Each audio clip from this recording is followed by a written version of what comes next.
Salut à tous. Salut. Bon, nouveau podcast Tatami Connexion, analyse et pronostic de l'UFC 267 qui aura lieu dans la nuit du 30 au 31 octobre à l'Etihad Arena. Donc aujourd'hui, petite particularité, il y a un main event, un co-main event pour deux ceintures. On va faire une analyse plutôt complète du main event, donc qui oppose Jan Blachowicz à Glover Teixeira.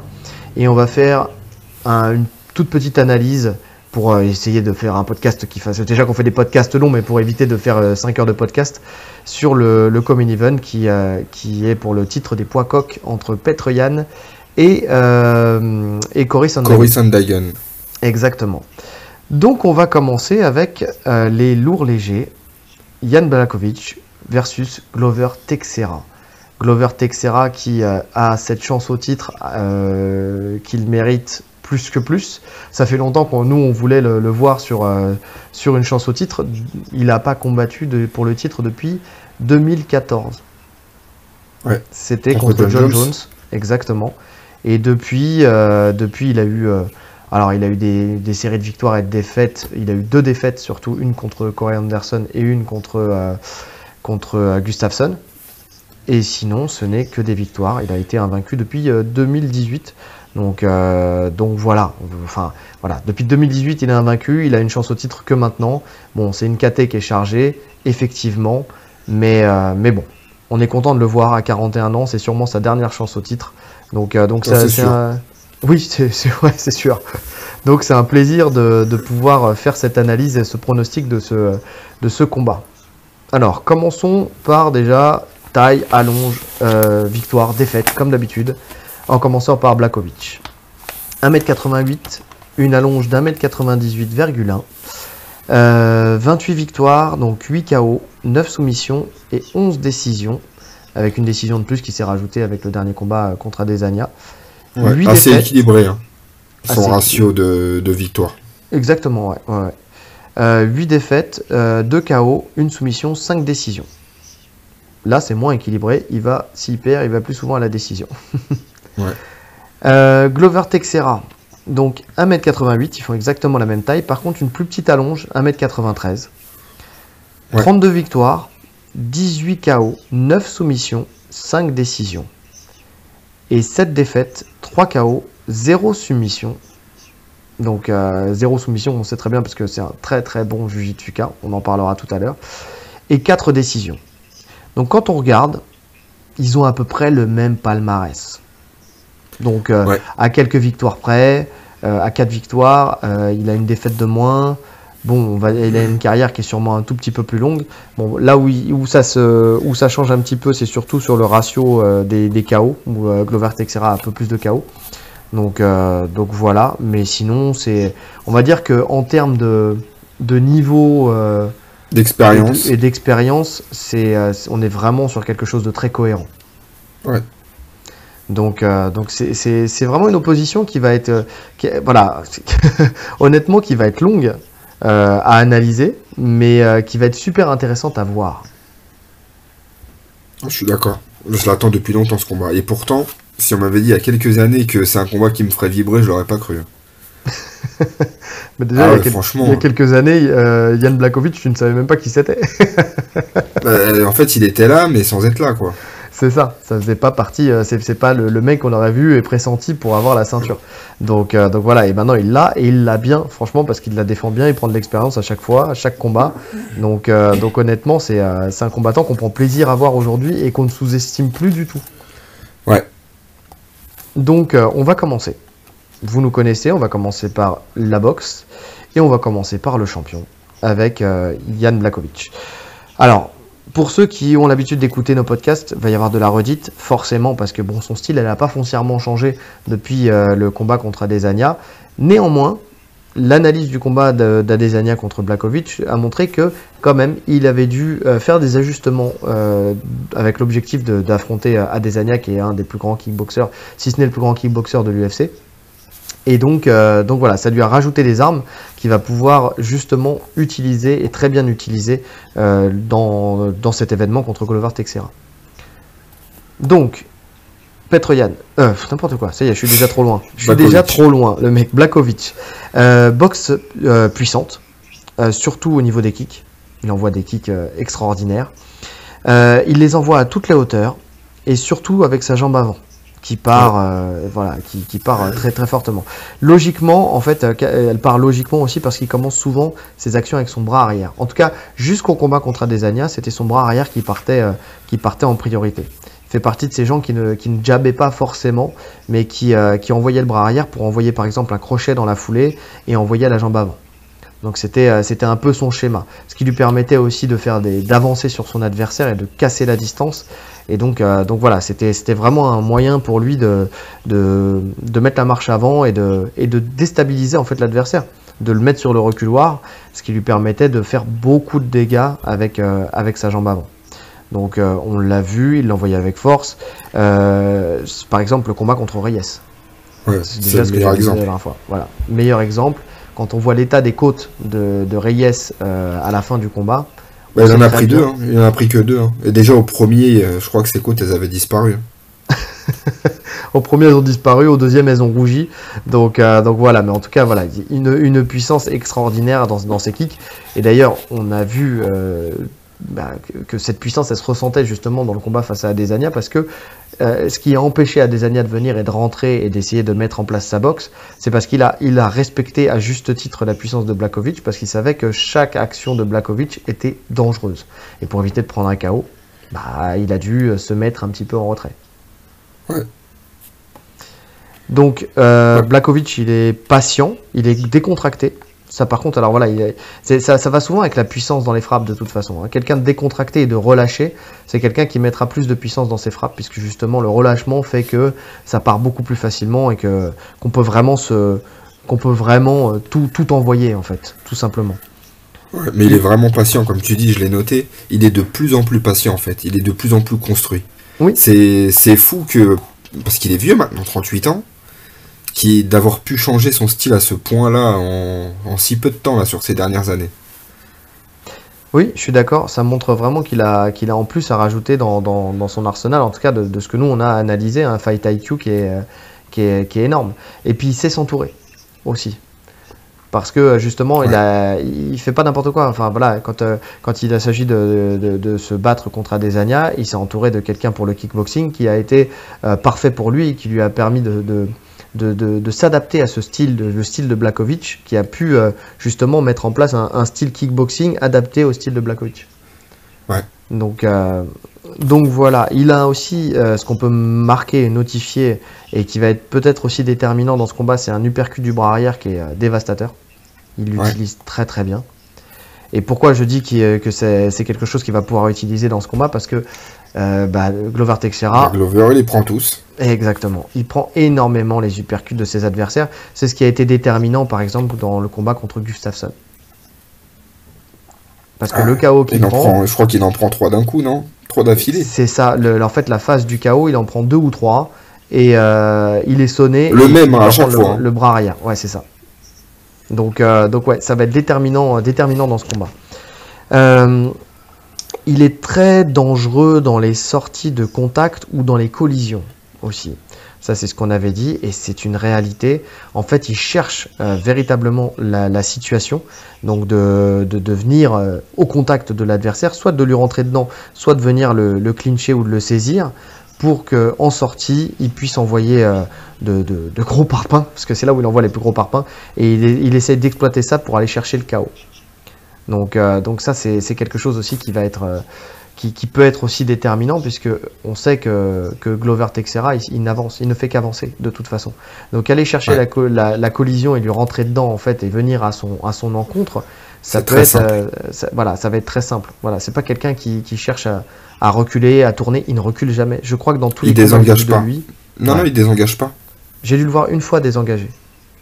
Vraiment. Contrairement à Blakovic qui maintenant désengage. Bien sûr. Mais il le faisait déjà. Il n'y a pas de problème avec ça. Il le faisait déjà, oui, mais tu vois, il a une bonne défense. Hein. Au niveau des frappes, il prend pas énormément de frappes. Non, il prend pas énormément de frappes. En plus, souvent, il a un peu plus d'allonge que ses adversaires, parce qu'un 1m98 d'allonge, c'est quand même une grande allonge. Donc, il sait l'exploiter. Donc ça, pour le coup, et ça va avec son style, parce que effectivement, étant donné que il part, comme on a dit, il casse la distance avec le bras arrière pour envoyer sa jambe avant. Ça veut dire que pour casser la distance, il faut qu'il y ait une distance. Déjà, ouais, il est loin. de base. Donc il part toujours de loin, ce qui fait il est toujours dans une distance où il ne prend pas de risque. C'est-à-dire, soit il est à distance longue, il prend pas de risque, soit il casse la distance, il est à distance courte et il prend pas de risque. Il est jamais dans cette mi-distance, dans ce ventre mou en fait, où on peut prendre un mauvais coup. Voilà, si je cite un exemple, c'est le premier exemple qui me vient, Morgan Charrière, lors de je sais pas si vous avez vu son dernier combat, enfin même pas que son dernier combat, c'est ses combats où il est toujours dans cette distance. Où effectivement, lui, il la gère bien, mais il prend des risques. Et c'est ce qui s'est passé dans son dernier combat, où il a pris un mauvais coup qui a fait basculer le combat. Ouais. Donc voilà, en général, en boxe, on essaye d'être toujours soit à distance où on ne peut pas être frappé, soit d'être assez proche pour aussi éviter d'être frappé. En tout cas, on essaye de ne pas être dans la distance de l'adversaire où on est facilement accessible par une jambe ou par un poing. Donc voilà. Et il faut préciser aussi qu'il est très dangereux dans les 2 premiers rounds. Je veux dire pour le KO. Ouais, bien sûr. Bah, c'est là qu'il les a quasiment tous mis, ces KO. Exactement. Quand il dépasse le 2e round, en général, ça va à la décision. Il gagne, ouais, à la décision. Donc voilà. Et face à Adesanya, pour moi, parce que c'est le combat en fait où on a vu véritablement le changement. On a pu remarquer qu'il utilisait, on en parlait tout à l'heure, vraiment plus son jab. Et aussi ses front kicks de la jambe avant. Donc en fait, on voit qu'il a un bien meilleur kickboxing, qui est beaucoup plus construit, il est beaucoup plus varié, et le fait de travailler ce jab et de travailler ce front kick, c'est quelque chose qui permet encore plus de garder cette distance, même si malheureusement il faut être à distance du jab et du front, donc on sort un petit peu de ce truc où il est un peu plus à distance. Cette distance de karaté, ouais. Voilà, mais par contre, on voit qu'il l'utilise très bien, et comme il est très puissant, il fait reculer. Il fait reculer l'adversaire. Son jab, il fait mal. Hein. Ouais. Donc contre un adversaire comme Teixeira, ça va être vraiment quelque chose de déterminant, parce qu'on l'a dit tout à l'heure, il ne connaît que la marche avant. Donc il va falloir le stopper. Et le fait de travailler sur ce jab et de travailler sur ce front, ça va permettre de pouvoir le stopper. Ouais, non, c'est clair. Après, est-ce qu'il va rester sur ce jeu, ou c'était uniquement pour Adesanya qu'il avait préparé ça? Oui, alors c'est ce que je me suis dit. Est-ce que c'est que pour Adesanya qu'il avait préparé ça? Mais quoi qu'il arrive, de toute façon, voilà, c'est quelque chose qui est rajouté. C'est dans ses cordes, c'est de l'acquis. C'est ça. C'est-à-dire qu'il a cette possibilité de choisir de travailler avec son jab, ou s'il sent que c'est mauvais pour lui, de revenir à distance et de partir de plus loin. Véritablement, par exemple, je vois celui qui a vraiment réussi à le mettre KO, donc on a dit tout à l'heure Gustafsson. Lui, c'était très flagrant. Il partait de loin, il venait à la collision, il envoyait ses frappes, et ensuite il fuyait. Il courait même. Il courait. Ouais. Parce que il faut savoir, et ça se ressent, Teixeira, c'est quelqu'un qui a des pierres à la place des poings. Franchement, il est dur. Son corps est une pierre, ça se voit. Mais déjà oui. Son corps est une pierre, le mec il bronche pas. Il prend des parpaings, à part contre Santos, Thiago Santos, sinon il ne bouge pas. Le type il prend des frappes pendant tous les rounds et il est là. Contre Rumble aussi. Hein. Je sais pas si tu te rappelles. Oui, ça remonte pas loin. Quand sa dent elle avait volé. Ouais, non mais voilà, mais qui ne craint pas la frappe de Rumble. Voilà, c'est pour ça qu'il faut même pas le compter. C'est comme Santos en fait. Thiago Santos c'est pareil. C'est le mec, il a une puissance, surpuissance.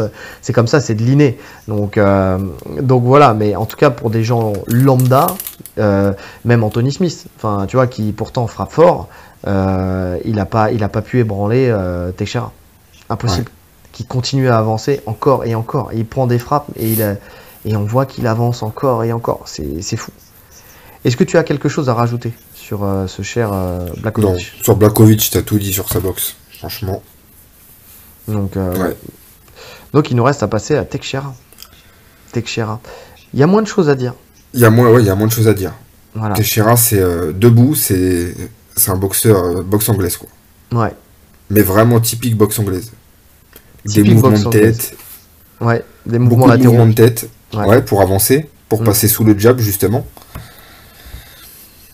Donc, Alors, après, il les a peaufinés, hein, parce que il les faisait, mais il les faisait pas. Il n'y avait pas une, comment dire, c'était pas extraordinaire non plus, tu vois. La preuve, c'est qu'il prenait quand même énormément de coups. Là, on voit qu'il les accentue un petit peu plus et qu'il est un peu moins touché aussi. Donc, en fait, c'est tout bête, c'est ce que je t'ai dit tout à l'heure. Moi, alors, c'est vraiment Blachowicz, comme on l'avait bien étudié la dernière fois. J'ai pas regardé plus que ça des combats de lui. J'ai revu celui contre Adesanya parce que je voulais voir vraiment ce qui avait changé par rapport aux notes que j'avais pris avant. Mais par contre, j'ai regardé beaucoup de combats de Teixeira. Et des combats qui remontaient à loin, parce que bon, effectivement, il a combattu, mais pas non plus, il n'a pas une fréquence de combat qui est énorme. Donc il y a de la distance entre chaque combat. Et en fait, plus j'ai commencé par les combats qui étaient anciens, et je me disais, mais en fait, son style, qu'est-ce que je vais bien pouvoir raconter sur son style? Parce que il y avait deux lignes. Il vient, il avance, il envoie son jab, il envoie des coups en direct, il envoie des overhand, mais en fait, c'est que ça. Il avance avec sa garde haute, et c'est marrant parce qu'il a une garde très haute, mais elle est très perméable. Très friable. Elle est très friable. Donc voilà, mais c'est pas grave parce qu'il a la tête et le menton qui tient. Et il continue et il avance en fait et il cherche à envoyer des fois son poing arrière pour envoyer un gros crochet du bras avant. Quand le mec se rend compte que ça fait mal, il commence à fuir et donc il le suit avec des larges crochets du bras avant pour essayer de stopper son avancée. Et en fait, son objectif, tu te rends compte que c'est vraiment d'emmener l'adversaire à la cage et pour venir le contrôler ou essayer de l'amener au sol, parce qu'il est fort dans les amener au sol quand c'est à la cage. Il n'est pas fort quand c'est au milieu de... On en parlera tout à l'heure dans la partie lutte, mais quand c'est au milieu de l'octogone. Et tu voyais qu'il variait les hauteurs, il frappait à la fois au corps, il frappait à la fois à la tête, mais voilà, il n'y avait pas de variété. Le seul danger, en fait le seul truc qui faisait que ça marchait aussi, c'est qu'il y avait toujours cette crainte de la saisie de la jambe en single leg. C'est-à-dire qu'en fait les frappes au corps, c'était une fois la frappe au corps, une fois la saisie de la jambe. En fait il est très fort là-dessus pour masquer ses single legs, de venir et de varier les hauteurs. Ça il le faisait très bien. Mais bon, tu fais pas tout un podcast sur ça quoi. Bah oui. Et donc j'ai commencé à à avancer dans le temps au fur et à mesure. Et je me suis rendu compte que lui aussi, tout comme Blachowicz, avait eu un déclic à un moment et s'était mis à travailler différemment et s'était mis à travailler un peu plus techniquement et surtout avec beaucoup plus de variété. Et là tu te dis ah oui, là on peut y aller, là on peut parler de ce cher Teixeira. Donc voilà, j'ai étoffé ce que je disais, ce que j'ai écrit. mais voilà, ce qu'il envoie maintenant, c'est que, alors effectivement, c'est de la boxe anglaise qu'il fait, mais il commence à envoyer un peu plus de jambes. Il envoie un peu, légèrement. Ouais, voilà, il va pas. Alors attention, voilà, c'est pas devenu un kickboxer, mais disons qu'il va masquer un peu, en tout cas, masquer son jeu d'anglaise avec un peu plus de jambes. Il envoie quelques low kicks. Il envoie quelques coups de pied circulaires, donc middle kick. Ça monte rarement au-dessus du middle kick. Si, des fois il monte un peu en high kick, mais bon, il n'y a aucune puissance. Il peut monter, mais ouais. Voilà, c'est pas puissant du tout. Et là où j'ai été le plus étonné, c'est qu'il envoie des coups de pied retournés. Ouais. Tous les Brésiliens, ils envoient des coups de pied retournés. Bah ouais, c'est stylé. Bah ouais, c'est stylé, mais bon, ça sert un peu à rien quand ça touche pas, quoi. Mais ça sert à rien. Alors il touche, mais il touche sans aucune puissance, quoi. Mais effectivement, il envoie des coups de pied retournés contre Anthony Smith. Je crois qu'il en envoie 2 ou 3. Alors, c'est pas des coups de pied retournés circulaires. Il les envoie. Ils sont coupés d'un side. Ça me rappelle mon passé dans les arts martiaux. Donc, coupé d'un side, c'est-à-dire quand il se retourne, en fait, il l'envoie en direct. Il vient chercher au niveau de l'estomac. C'est comme un front kick, mais retourné, quoi. C'est comme un side kick. C'est le pied latéral. Ouais. C'est pour ça coupé d'un side. C'est le mot. Tu sais, il faut dire c'est quoi ce mot coupé d'un side. Tu sais, ils vont croire que c'est une nouvelle technique. C'est le coup de pied retourné coupé d'un side. En un mot. Ils vont taper ça sur YouTube. Coupé d'un side. Coupé d'un side.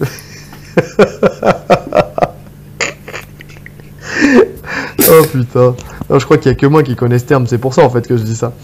Et donc voilà, et en tout cas ça donne un peu plus de variété et ce qui lui permet d'être beaucoup plus efficace dans sa boxe anglaise.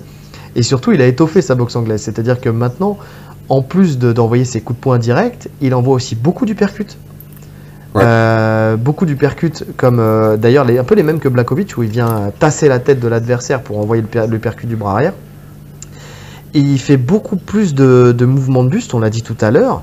Il les accentue un petit peu plus, et ils sont un peu plus pertinents en plus. Et il envoie des combinaisons corps-tête. C'est-à-dire qu'avant... Vas-y, fini. Ouais. Avant, en fait, il envoyait soit à la tête, soit au corps. Mais cette fois-ci, il commence à envoyer en variant. C'est-à-dire, il va arriver bras arrière, uppercut au corps ou crochet au corps. Il va remonter à la tête. Et vraiment, on sent qu'il y a cette logique de combinaison. Ouais. Et je le trouve en plus assez rapide quand même pour son gabarit au niveau des points. Oui, bien sûr. Oui, et puis pareil, il est relâché, il a les points rapides, il est relâché, il est fluide, et tu sens que quand il est en attaque, alors autant quand il est en défense, toutes les frappes le touchent. C'est ça en fait. Mais quand il est en attaque, il touche avec toutes les frappes. Non mais par contre, il touche beaucoup. On l'a vu contre Anthony Smith. Je prends ce combat parce que pour moi, c'est peut-être le meilleur combat qu'il a fait. De toute sa carrière, c'est le plus beau combat. Ouais, après... Alors, je suis d'accord, pour sa performance, le combat il est magnifique, mais je pense pas que Anthony Smith était au meilleur de sa forme. Psychologiquement, en plus. Oui, peut-être, sûrement. Mais en tout cas, voilà, la performance de Glover est magnifique, il n'y a rien à dire. Ah oui, parce qu'il y avait de tout. En fait, il y a de tout dans ce combat. On s'ennuie pas dans ce combat. Il y a eu 5 rounds, et parce qu'il gagne TKO au 5e round. Ouais, si je me trompe pas. Mais oui, c'est au 5e. Mais on sent qu'il y a de tout. Il y a des frappes de jambes, il y a des frappes de poing, il y a de l'enchaînement, il y a du percut, il y a du direct. Il brise véritablement. Je crois qu'il n'a pas brisé la mâchoire d'Anthony Smith. Il lui a cassé les dents.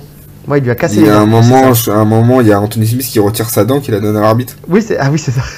Je l'ai fait. Et t'as Glover Teixeira qui lui dit: je suis désolé, mec. En le tapant.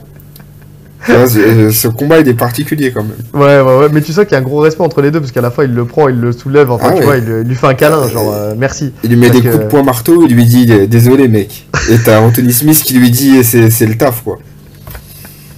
C'est ouf, c'est ouf. On a la même passion, on a le même métier. Non mais c'est vrai mais c'est fabuleux et il y a de la lutte et il y a de la lutte dans le bon timing parce que le fait d'avoir justement de mettre beaucoup de pression sur sa boxe, ça lui permet en fait de masquer sa lutte et de ne pas partir forcément sur des single leg, ça lui a permis de partir sur des doubles et tout ça. Il y a du sol, il y a de tout, franchement ce combat il est super varié, il est bien et c'est là où on a vu vraiment l'étendue des progrès de Glover Teixeira.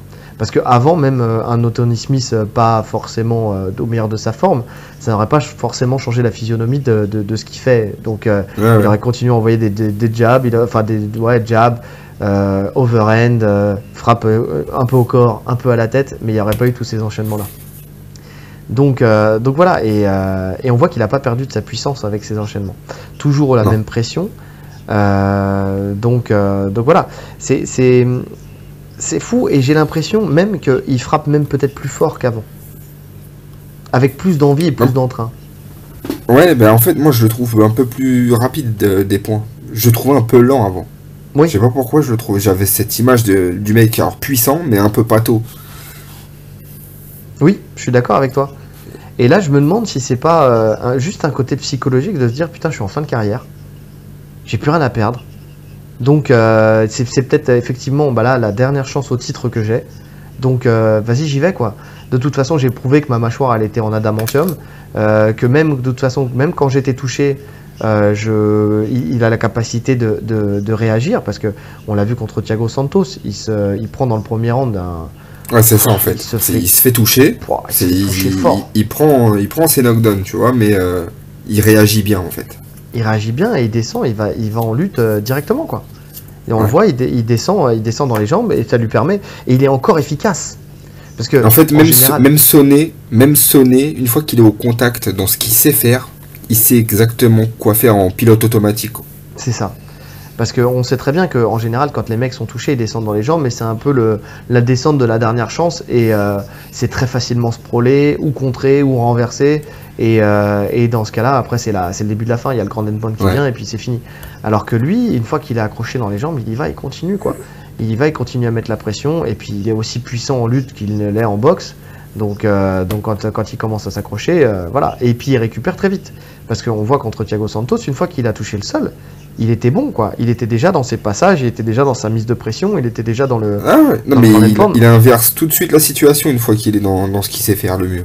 C'est ça. Ça me fait penser un peu à Fedor à l'époque, quand il prend le slam et qu'il réagit dans la seconde, quoi. Ouais, un renversement Kimura. Ah, c'est ça. Donc ouais, j'ai vraiment cette impression-là que voilà, il a envie de finir sur une note positive et que ça le libère, quoi. Vraiment, pour le coup, il a juste une envie, c'est d'envoyer des parpaings, de se faire plaisir et puis pourquoi pas d'aller chercher cette ceinture.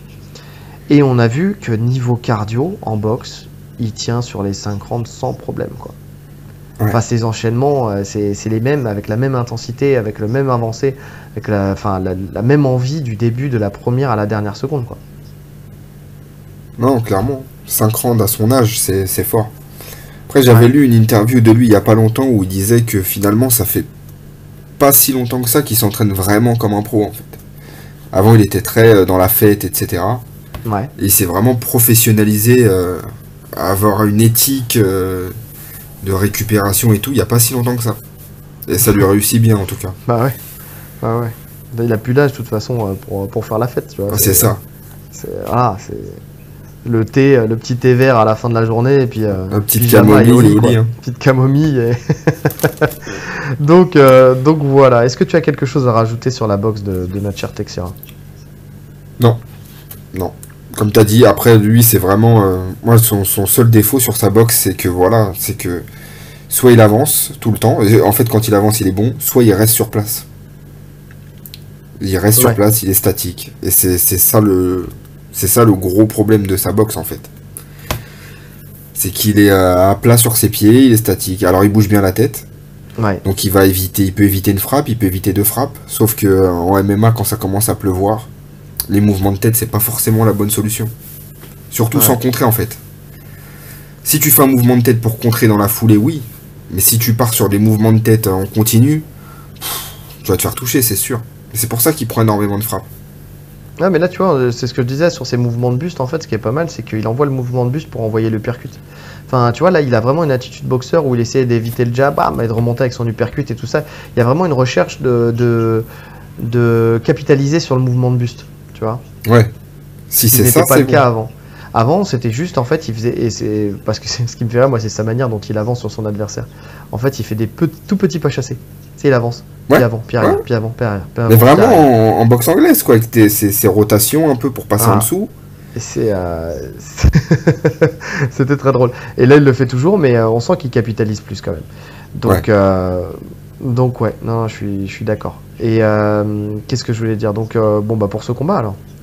Pour ce combat, tu vois l'avantage à qui? Moi je sais pour qui je vois l'avantage. En striking, Blachowicz. Ouais, on est d'accord. Blachowicz parce que plus complet. Plus complet, il nous a montré plus de choses. Il peut gérer la pression, il peut reculer, désengager, se replacer patiemment. Il peut lui aussi mettre la pression en avançant, il a la puissance pour. Il peut jabber, comme tu l'as dit, comme il a fait contre Adesanya. Je pense qu'il peut faire très mal avec son jab. Et voilà, donc je le vois plus complet. Il peut casser les jambes, il peut envoyer des gros middle, il peut... Après, faut pas se faire saisir la jambe non plus, on verra sur la partie lutte. Ouais. Mais non, il a plus d'armes pour moi. Après, ça veut pas dire que Teixeira peut pas le toucher debout et lui faire très mal. Ouais. Mais je vois Blachowicz dominer la partie striking. Ouais, puis Blachowicz il est solide, hein, il a pas peur de prendre des coups. Enfin, tu vois, c'est pas quelqu'un qui prend énormément de KO non plus, donc voilà. Non, c'est pas une mâchoire de verre. Voilà, donc dans les deux cas, enfin dans tous les cas, j'ai même plus peur pour la mâchoire de Teixeira au vu de toutes les frappes qu'il a pris Oui, et moi aussi. de ce combat contre Thiago Santos, où là tu vois qu'il y a eu quand même une faiblesse là sur ce combat, parce qu'on sait très bien qu'il y a une durée de vie pour la mâchoire, donc pour le menton, et que peut-être que ce combat où il a pris vraiment des grosses frappes peut faire en sorte que ça bascule, et on peut voir un Blachowicz peut-être le faire tomber, tu vois. Là où Blachowicz lui prend pas non plus énormément de coups, donc on l'a dit tout à l'heure. Donc Oui, des engages, donc... voilà, donc lui pour le coup, la durée de vie de son menton, j'y crois un peu plus qu'à celle de Teixeira. C'est vraiment un point sur lequel on ne s'est pas étendu non plus, mais c'est vrai que j'ai peur qu'il y ait eu un avant-après Thiago Santos à ce niveau-là. Surtout que ça fait un moment qu'il a pas combattu Glover, là. J'ai pas la date, mais J'ai ça pas la fait pas date, si mais ça fait pas si longtemps que, enfin, entre guillemets, ça fait pas si longtemps que ça. C'était l'année dernière, je crois, hein. Non? ouais, ça fait pas loin d'un an. Ouais. Mais de toute façon, Ouais, c'est son bon, rythme, après, hein. tu me diras, de toute façon, c'est son rythme, ouais. C'est vrai. Donc ça pose, je pense pas que ça pose problème. Pour le coup, au contraire, je pense qu'il prend le temps et c'est voilà, ça lui va bien en tout cas. Ensuite, lutte. Alors, Monsieur Blachowicz, donc une bonne lutte en transition. Donc, en fait, c'est ce qu'on avait dit et c'est marrant parce que c'est exactement ce qui s'est passé face à Adesanya. Il attaque en anglaise pour descendre de niveau. Il part dans les jambes. Il aime aussi saisir les kicks pour amener au sol. Il va souvent chercher et aller dans le dos, en fait, tout simplement. Et pour moi, il a une très bonne takedown de défense. Donc ça, pour le coup, ça va être quelque chose aussi de déterminant, je pense, dans ce combat-là, sa takedown de défense. Mais donc effectivement, enfin, on l'a vu. C'est pas quelqu'un qui va chercher à actionner la lutte comme ça gratuitement et à partir dans les jambes. C'est toujours, comme je disais, soit quand lui attaque en boxe, soit quand l'adversaire Sur attaque. une avancée adverse. Voilà, avec un timing où il va descendre dans les jambes. Donc c'est pas mal parce que finalement c'est pas un excellent lutteur, c'est pas un lutteur un lutteur olympique, mais pour le MMA, il a une lutte qui est très efficace, quel que soit l'adversaire. On a vu quand il décide d'amener au sol, en général, il y arrive. Ouais, déjà, il est très puissant. Ouais. Après, tu dis, il shoot pas direct. Bah, c'est normal avec son gabarit. En plus, il est pas ultra explosif, Blachowicz. Non. Je le vois pas exploser sur un double leg, tu vois. Donc, donc, il joue sur le timing. Et il a un très bon timing. Ouais. Et puis, si ça foire, il remonte en body lock, il te pousse à la cage, et puis voilà, quoi. C'est ça. Et puis de toute façon, une fois qu'il te contrôle, il est bien. C'est difficile de le déloger. Exactement. C'est vrai qu'il est bon contre la cage. Et puis surtout, c'est ce que je disais, c'est une lutte en transition, c'est-à-dire que en fait, il passe il a comment dire, une faculté à passer d'une position à une autre. Enfin, tu vois ce que je veux dire. Ce qui fait que même quand il rate, de toute façon, il arrive toujours à aller se mettre dans une position où il sera confortable. Notamment, c'est ce que je disais, en allant chercher le dos, en allant vraiment dans le dos de l'adversaire, que ça soit quand c'est au sol ou que ce soit quand ça se relève. Donc il est bon à ce niveau-là. Qu'est-ce qu'on peut dire de plus? Et aussi, ouais, quand il saisit les kicks pour amener, il saisit avec une puissance folle. C'est-à-dire que rares sont ceux qui arrivent à garder véritablement une jambe, même quand le mec se débat.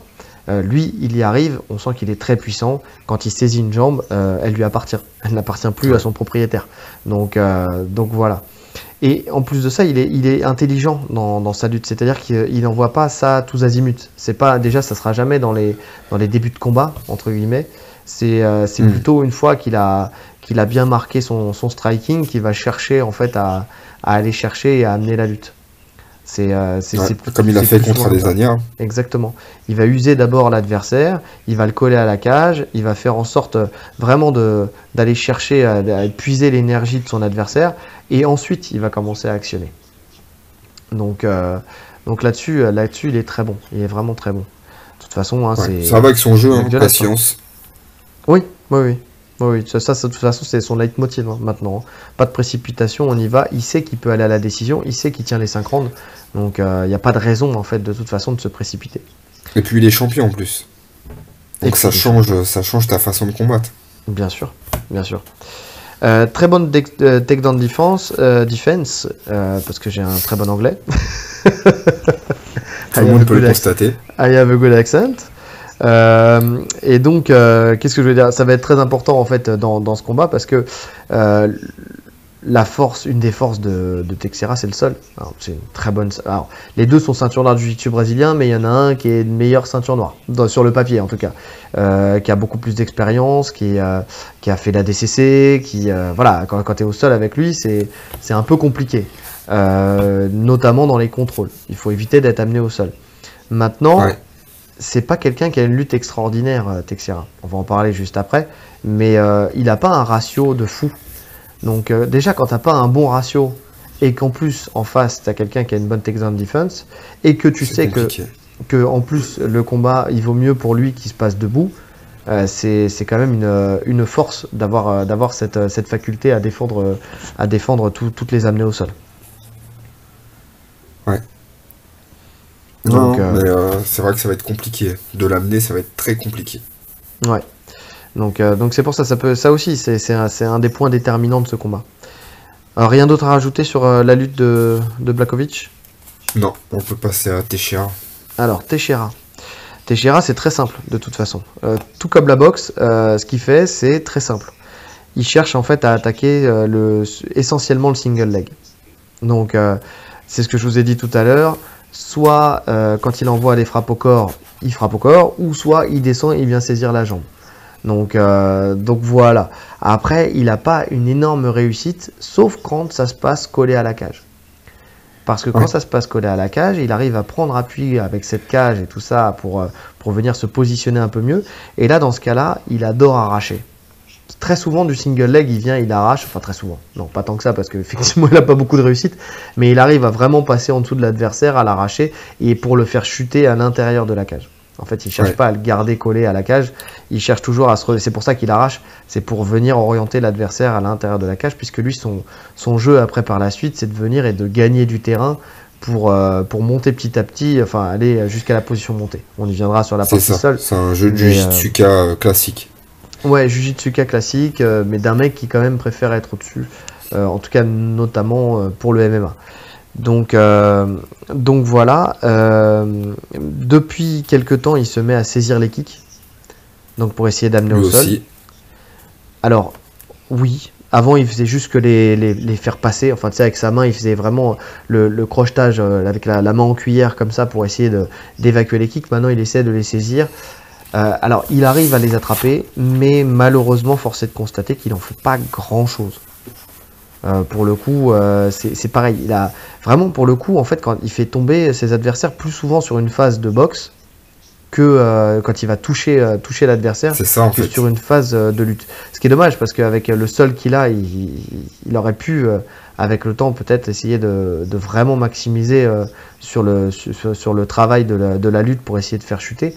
Bon, maintenant, c'est pas pour ça que ça lui réussit pas et qu'il n'a pas ses victoires, mais bon, c'est dommage. Mais bon, ça l'oblige à rester plus longtemps debout qu'il ne devrait, on va dire. Ouais. Après, je sais pas si c'est pas ce qu'il veut aussi. Enfin, je pense qu'il prend plaisir à être debout. Tu vois?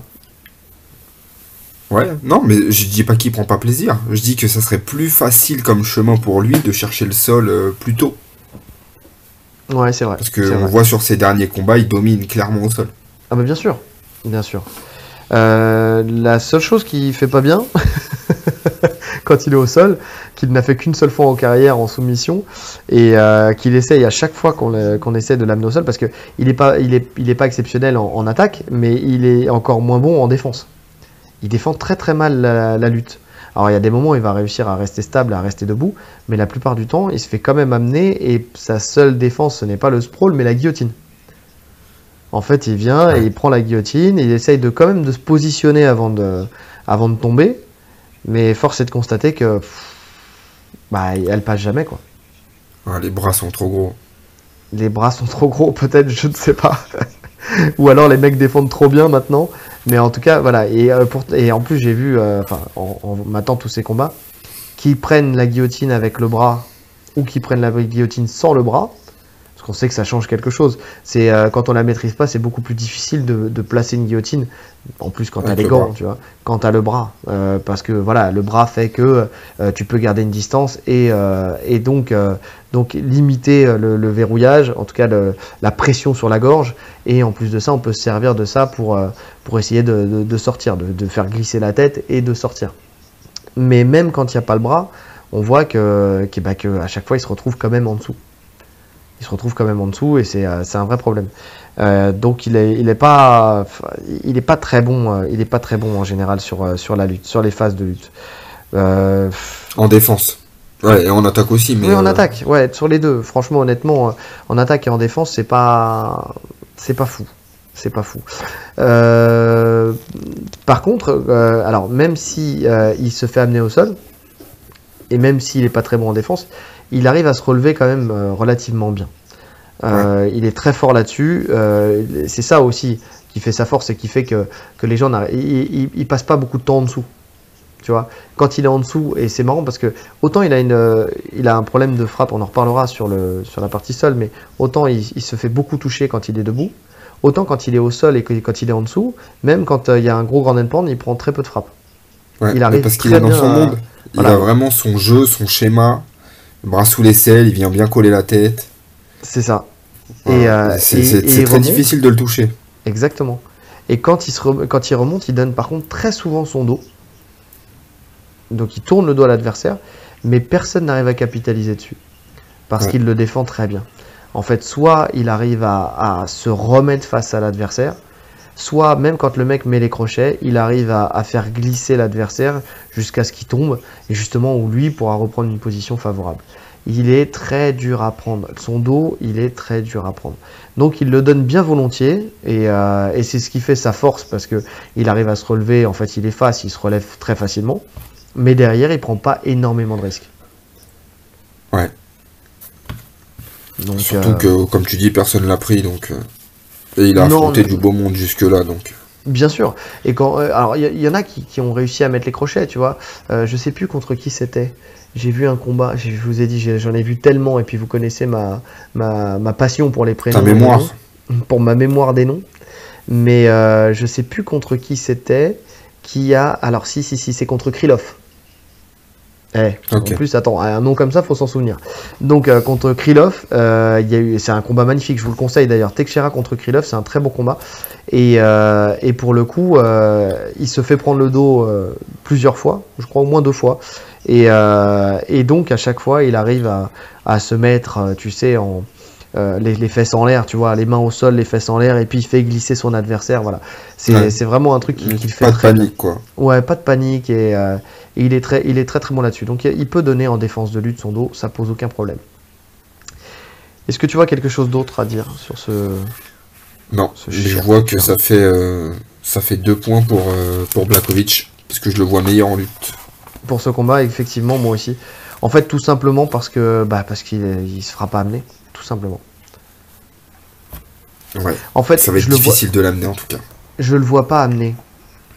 Je vois pas l'intérêt qu'il aurait à risquer quelque chose en allant au sol contre Glover Teixeira. Non, Blachowicz, clairement, pour moi, il va rester debout. Voilà. Donc vu que je le vois pas amener, il faut pas qu'il se fasse amener. Et franchement, honnêtement, vu sa takedown de défense et vu les attaques de Teixeira, en tout cas sur de la lutte, hein, je ne dis pas sur le fait de se faire toucher et donc que une nouvelle fois Teixeira capitalise sur un knockdown entre guillemets, je le vois pas l'amener, pas du tout, jamais, ni sur une saisie de jambe, ni sur un single leg, ni sur rien. Non. Donc effectivement pour ce combat, moi aussi je donne l'avantage en lutte à Blachowicz. Et bien 2-0, eh oui. Après, ça veut rien dire. On le sait très bien. Parce qu'il suffit juste d'un domaine pour que tout bascule. Au sol. Alors, Blachowicz, 9 soumissions. Donc, c'est un domaine qu'il affectionne, quand même. Il est très bon sur les étranglements, notamment. Et il l'a prouvé. Ouais. Il sait être très opportuniste en attaquant dans des positions non conventionnelles. Alors, on en avait parlé la dernière fois. Mais effectivement, c'est toujours le cas, enfin ça ne changera jamais. Il est capable d'attraper un étranglement alors que l'adversaire est derrière lui. Je sais pas comment vous expliquer ça, mais il arrive il est tellement puissant dans ses étranglements qu'il est capable de les attraper dans n'importe quelle situation. Là-dessus, il est vraiment très bon. Celui-là. Il est fou. Jamais tu penses que tu peux étrangler dans cette position-là. Mais donc voilà. Alors il a pas su effectivement finaliser Adesanya, certes. Mais est-ce qu'il l'a vraiment voulu? Ouais, bah c'est ça, pense c'est pas. ce que j'allais dire. Je pense pas non plus. Donc voilà. Et il a un très bon, mais on l'a vu là, il contrôle très bien. En fait, il a des bons contrôles de position. Ouais, bah de toute façon, quand il est en top position, pour le déloger, t'es quasi sûr que t'as perdu le round, quoi. Exactement. Il le fait très bien. Et ce qui est marrant, en fait, ce qu'il y a, c'est que pour moi, ils ont à peu près le même style au sol. Mais grave. Sauf que je vois Teixeira meilleur en dessous. Je le vois plus complet, tu vois. Ouais. Mais en tout cas, sur la top position, ils ont le même style. Ils ont le même style, effectivement. C'est-à-dire qu'ils vont te grappiller, ils vont pas mettre beaucoup de... Ils vont garder une pression, ils vont grappiller, ils vont chercher à passer en montée. Et ça va frapper, quoi. Ouais. Enfin, ouais, non, j'allais dire plus une faculté à aller prendre le dos du côté Blachowicz, mais en fait, non, c'est différent. Blachowicz, il va capitaliser sur un grand endpoint sur une turtle position de l'adversaire, là où pour Teixeira, il va prendre le dos, mais pour aller finaliser. Alors, pour étrangler. Ouais, pour étrangler, ouais, bah, c'est ce qu'il fait. Bien en fait, sûr. il est très fort là-dessus. Alors, effectivement, Blachowicz, voilà, je crois qu'il n'y a rien d'autre à dire là-dessus. Mais par contre, Teixeira, c'est là où ça devient intéressant parce que là, pour le coup, là, c'est là où lui, il y a le point, hein, on le sait très bien. 9 soumissions pareilles en carrière, donc pour lui, et essentiellement en étranglement, donc soit étranglement dans le dos, soit triangle de bras, mais surtout étranglement dans le dos. L'idée pour lui, en fait, c'est de prendre la position montée. Alors, il est très en pression, c'est très simple ce qu'il fait, mais c'est là où tu sens vraiment la puissance du type. Il passe par la demi-garde. De la demi-garde, en fait, même s'il était dans la garde ou quoi que ce soit, il avale il la fait jambe. toujours la même chose. Hein. C'est son schéma. Hein. Voilà. À la manière d'un Demian Maia, on savait qu'il allait prendre le dos. Ouais. Et bah, Teixeira, c'est pareil. Demi-garde, passage. Mais il le fait d'une certaine manière, c'est-à-dire que il avale la jambe, tout en puissance. Il prend sa main, il pousse le genou à l'intérieur pour que le genou passe profondément dans sa demi-garde. Et à partir de là, grosse pression avec son haut de corps, avec son buste, avec ses épaules sur le sommet du corps de l'adversaire. Et là, il essaye de monter. Donc il y a deux choses possibles. Soit l'adversaire fait l'erreur de rentrer le bras et il attaque le bras-tête. Il prend la monte, il attaque le bras-tête. Soit l'adversaire ne fait pas cette erreur-là, et là il cherche à monter, et vraiment il pousse la deuxième jambe, en fait il tourne un peu ses hanches, il pousse la deuxième jambe, tout en puissance, et il cherche à prendre la montée. Ça peut arriver des fois qu'il passe par la latérale, je l'ai vu au moins une fois faire ça, passer par la latérale pour ensuite des fois il passe par la latérale. Voilà, pour prendre la montée, mais en fait son objectif... Mais l'objectif c'est la montée. Exactement. Parce que là, c'est là où il commence en fait il est très stable sur sa monte, et il envoie son grand endpound, et il le fait pas de n'importe quelle manière. C'est-à-dire que il envoie le grand endpound, l'adversaire commence un peu à se retourner, et en fait il induit la direction avec sa main, il pousse l'épaule. Tu sais, il pousse avec sa deuxième main. En fait, le grand endpound, il le fait pas forcément avec ses deux poings. Il peut le faire avec un, et avec l'autre, il pousse, il oblige l'adversaire en fait à tourner le dos. À tourner, ouais, à donner le dos. Et dès que l'adversaire, il est dans sa rotation pour donner le dos, c'est à ce moment-là où il attaque le coup, directement. Il n'attend pas que l'adversaire soit retourné et soit en défense. C'est dans la rotation où il glisse. En fait, il profite de son grand endpoint et il glisse son bras sous la gorge. Et là, c'est le début de la fin. En général, en 2 étapes, il commence déjà par verrouiller ses mains et il met l'avant-bras dans le dos, tu sais, pour commencer déjà à mettre une grosse pression. Et après, il remonte pour verrouiller. Et après, il vient et il glisse petit à petit sa main et il la met derrière la tête. Et alors après, là, pour le faire lâcher, c'est fini. Fin du combat, on n'en parle plus et il finalise comme ça. Et il le fait très bien. Il le fait vraiment très bien. Il est vraiment très fort là-dessus. Non, mais là, clairement, alors, il a toujours été fort au sol, hein, mais je trouve que sur son dernier run, là, sur sa dernière série de victoires, il a montré un niveau de fou au sol. Ouais. Et même quand il est en dessous, alors il veut pas être en dessous, c'est normal, c'est logique, hein, on est dans le MMA, hein, quand tu es en MMA, tu t'exposes un peu plus, sauf si tu as vraiment un jeu où en dessous tu es à l'aise. Je pense à Brian Ortega, hein, qu'on a analysé il y a pas longtemps. Mais plus dans des petites KT, tu vois. C'est très rare dans ces KT là un mec agile en dessous, parce qu'on sait qu'une frappe en ground and pound dans cette KT, ça peut changer tout le combat. Hein. Tu prends un coup de coude d'un mec de 100 kg, c'est fini. Hein. Bien sûr, ouais. C'est très vrai. Surtout que les deux sont des gros light heavyweight, tu vois. C'est potentiellement, c'est des mecs qui peuvent monter en poids lourd. Donc c'est des mecs très lourds. Ouais, je suis d'accord.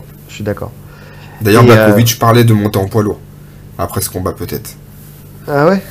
Oui, mais c'est possible. De toute façon, il a toujours cet objectif d'aller. Mais je crois qu'il en parlait, mais qu'après il avait dit non, qu'il allait rester dans cette KT. Et je sais que dans le passé il en a parlé, mais je crois qu'au bout d'un moment après il avait dit non en fait finalement. Je crois qu'il voulait John Jones. Bon après peut-être maintenant vu les problèmes de John Jones il viendra pas, mais écoute si balaye Teixeira là, il y a plus personne. Hein. Ouais. Bon, si, il y en a qui arrivent quand même. Hein. C'est dans cette KT il y a des mecs qui arrivent. Hein. J'ai plus les noms en tête, mais parce que voilà. Oui, non. Mais, il y en a qui arrivent, mais disons qu'ils sont pas, c'est pas encore des contenders qui vont vendre beaucoup de pay-per-view, tu vois. Il y a pas de star, il y a plus de stars dans cette KT. Il y a plus de stars, mais là je crois qu'en fait il avait lâché l'affaire. Je pense que c'est aussi parce que il y a un peu, tu sais, la catégorie des lourds là en ce moment, c'est un peu, c'est compliqué de rentrer dans ce game de la catégorie des lourds. Hein. Parce qu'entre John Jones, Engan ou John Jones, Cyril Gane, bon déjà c'est dur d'y aller parce que voilà c'est des mecs qui sont chauds, mais en plus tu sais il y a toutes les histoires avec la ceinture, et t'as aussi on oublie Miocic, enfin, tu sais tu sais il y a tout le monde qui veut son combat pour la ceinture, qui est toujours là. Il y a tout un micmac, on sait pas qui combat pourquoi, il y a des ceintures intérimaires. Dana White il dit ah ouais non mais en fait toi on te laisse de côté, et puis finalement vous allez combattre, et puis finalement John Jones on sait pas, et puis tu sais c'est très dur de rentrer là-dedans et de se dire ouais je vais faire un combat contre le détenteur. Ouais c'est clair que en plus je suis même pas sûr que même en tant que champion il aurait même pas le title shot tout de suite. Il y a trop de monde. Il y a trop de gros noms qui attendent là. Et je crois qu'il l'a compris, et c'est pour ça que je crois qu'il avait dit qu'il montrait pas. Peut-être qu'il montrera plus tard, même s'il commence à se faire vieux, mais peut-être qu'il se fera un combat. Mais en tout cas, voilà, ce que je voulais dire, c'est que les deux ont le gabarit pour, tu vois, donc c'est des gros light heavyweight. Oui, je suis d'accord. Et donc, quand il est en dessous, à juste titre, il veut pas y rester. Et on l'a dit tout à l'heure, il défend très très bien le grand and pound, pour le coup. Et il vient, alors le fait de remonter pour lui c'est très simple, c'est toujours la même technique de toute façon. Il prend demi-garde, bras sous l'aisselle, très profond, il vient coller sa tête à la hanche.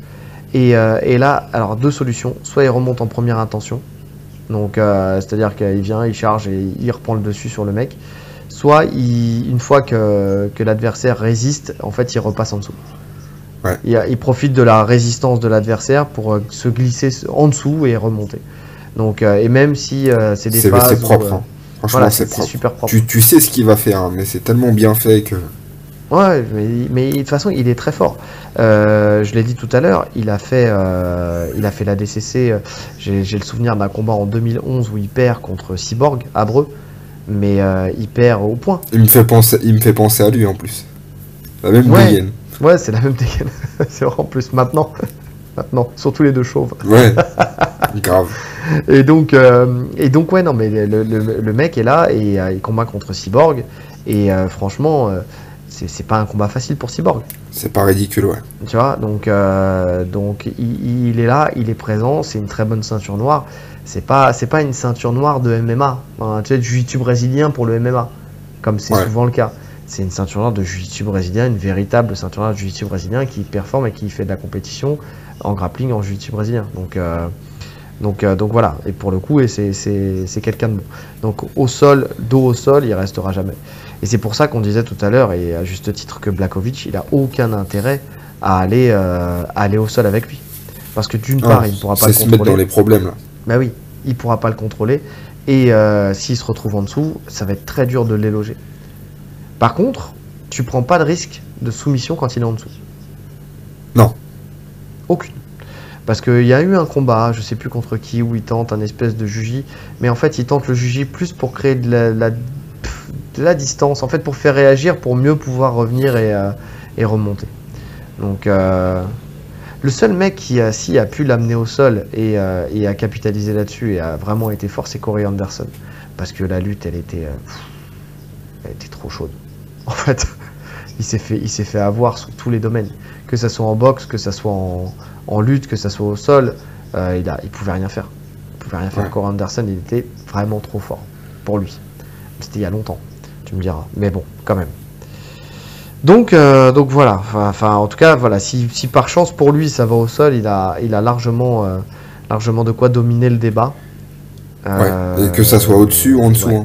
Ça veut dire que même si Blachowicz le touche debout, le fait tomber, pour moi ça serait une erreur de le suivre automatiquement au sol. Parce que comme on disait, il a cette faculté à même sonner à inverser la tendance une fois qu'il est au sol. Oui, c'est vrai. Faudrait pas forcément le suivre tout de suite en fait. Ouais, après il y a sonné, tu vois, mais tout dépend de comment il est sonné, comment il tombe au sol et tout ça, mais en tout cas, si tu suis, il faut que tu le suives intelligemment, tu vois. Effectivement, il faut que tu prennes juste un tout petit temps d'analyse de la situation. Est-ce qu'il se rassoit tout de suite, est-ce qu'il cherche à revenir sur toi tout de suite? Si c'est le cas, tu t'en vas. Est-ce que s'il tombe, il faut essayer de passer tout de suite, ne pas passer par la case demi-garde en fait avec lui. Ouais. Il faut passer par la case latérale tout de suite. Et encore, enfin, vraiment envoyer balancer ses jambes et envoyer du grand end-pound, quoi.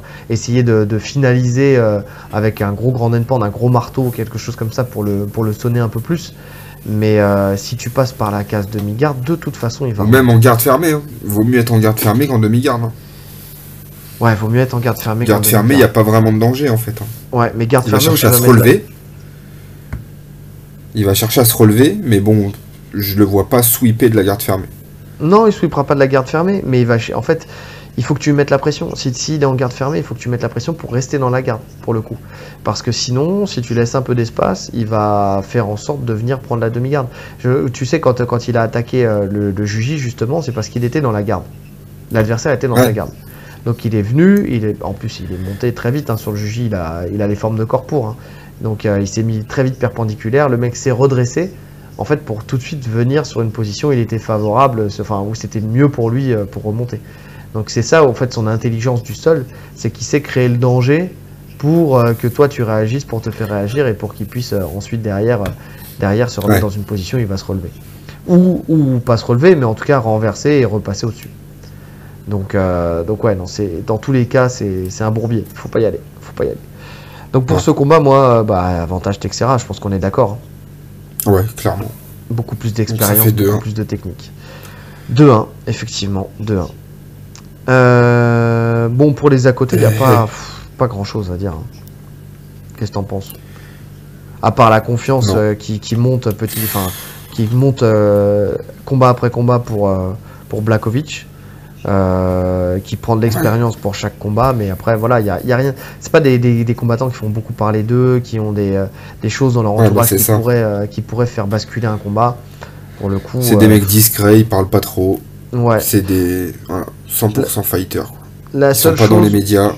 Ouais, exactement. La seule chose que je verrais, moi, c'est peut-être pour Teixeira, le fait qu'il soit surmotivé du fait d'avoir cette dernière chance au titre. Tu vois, comment il va gérer cet événement-là?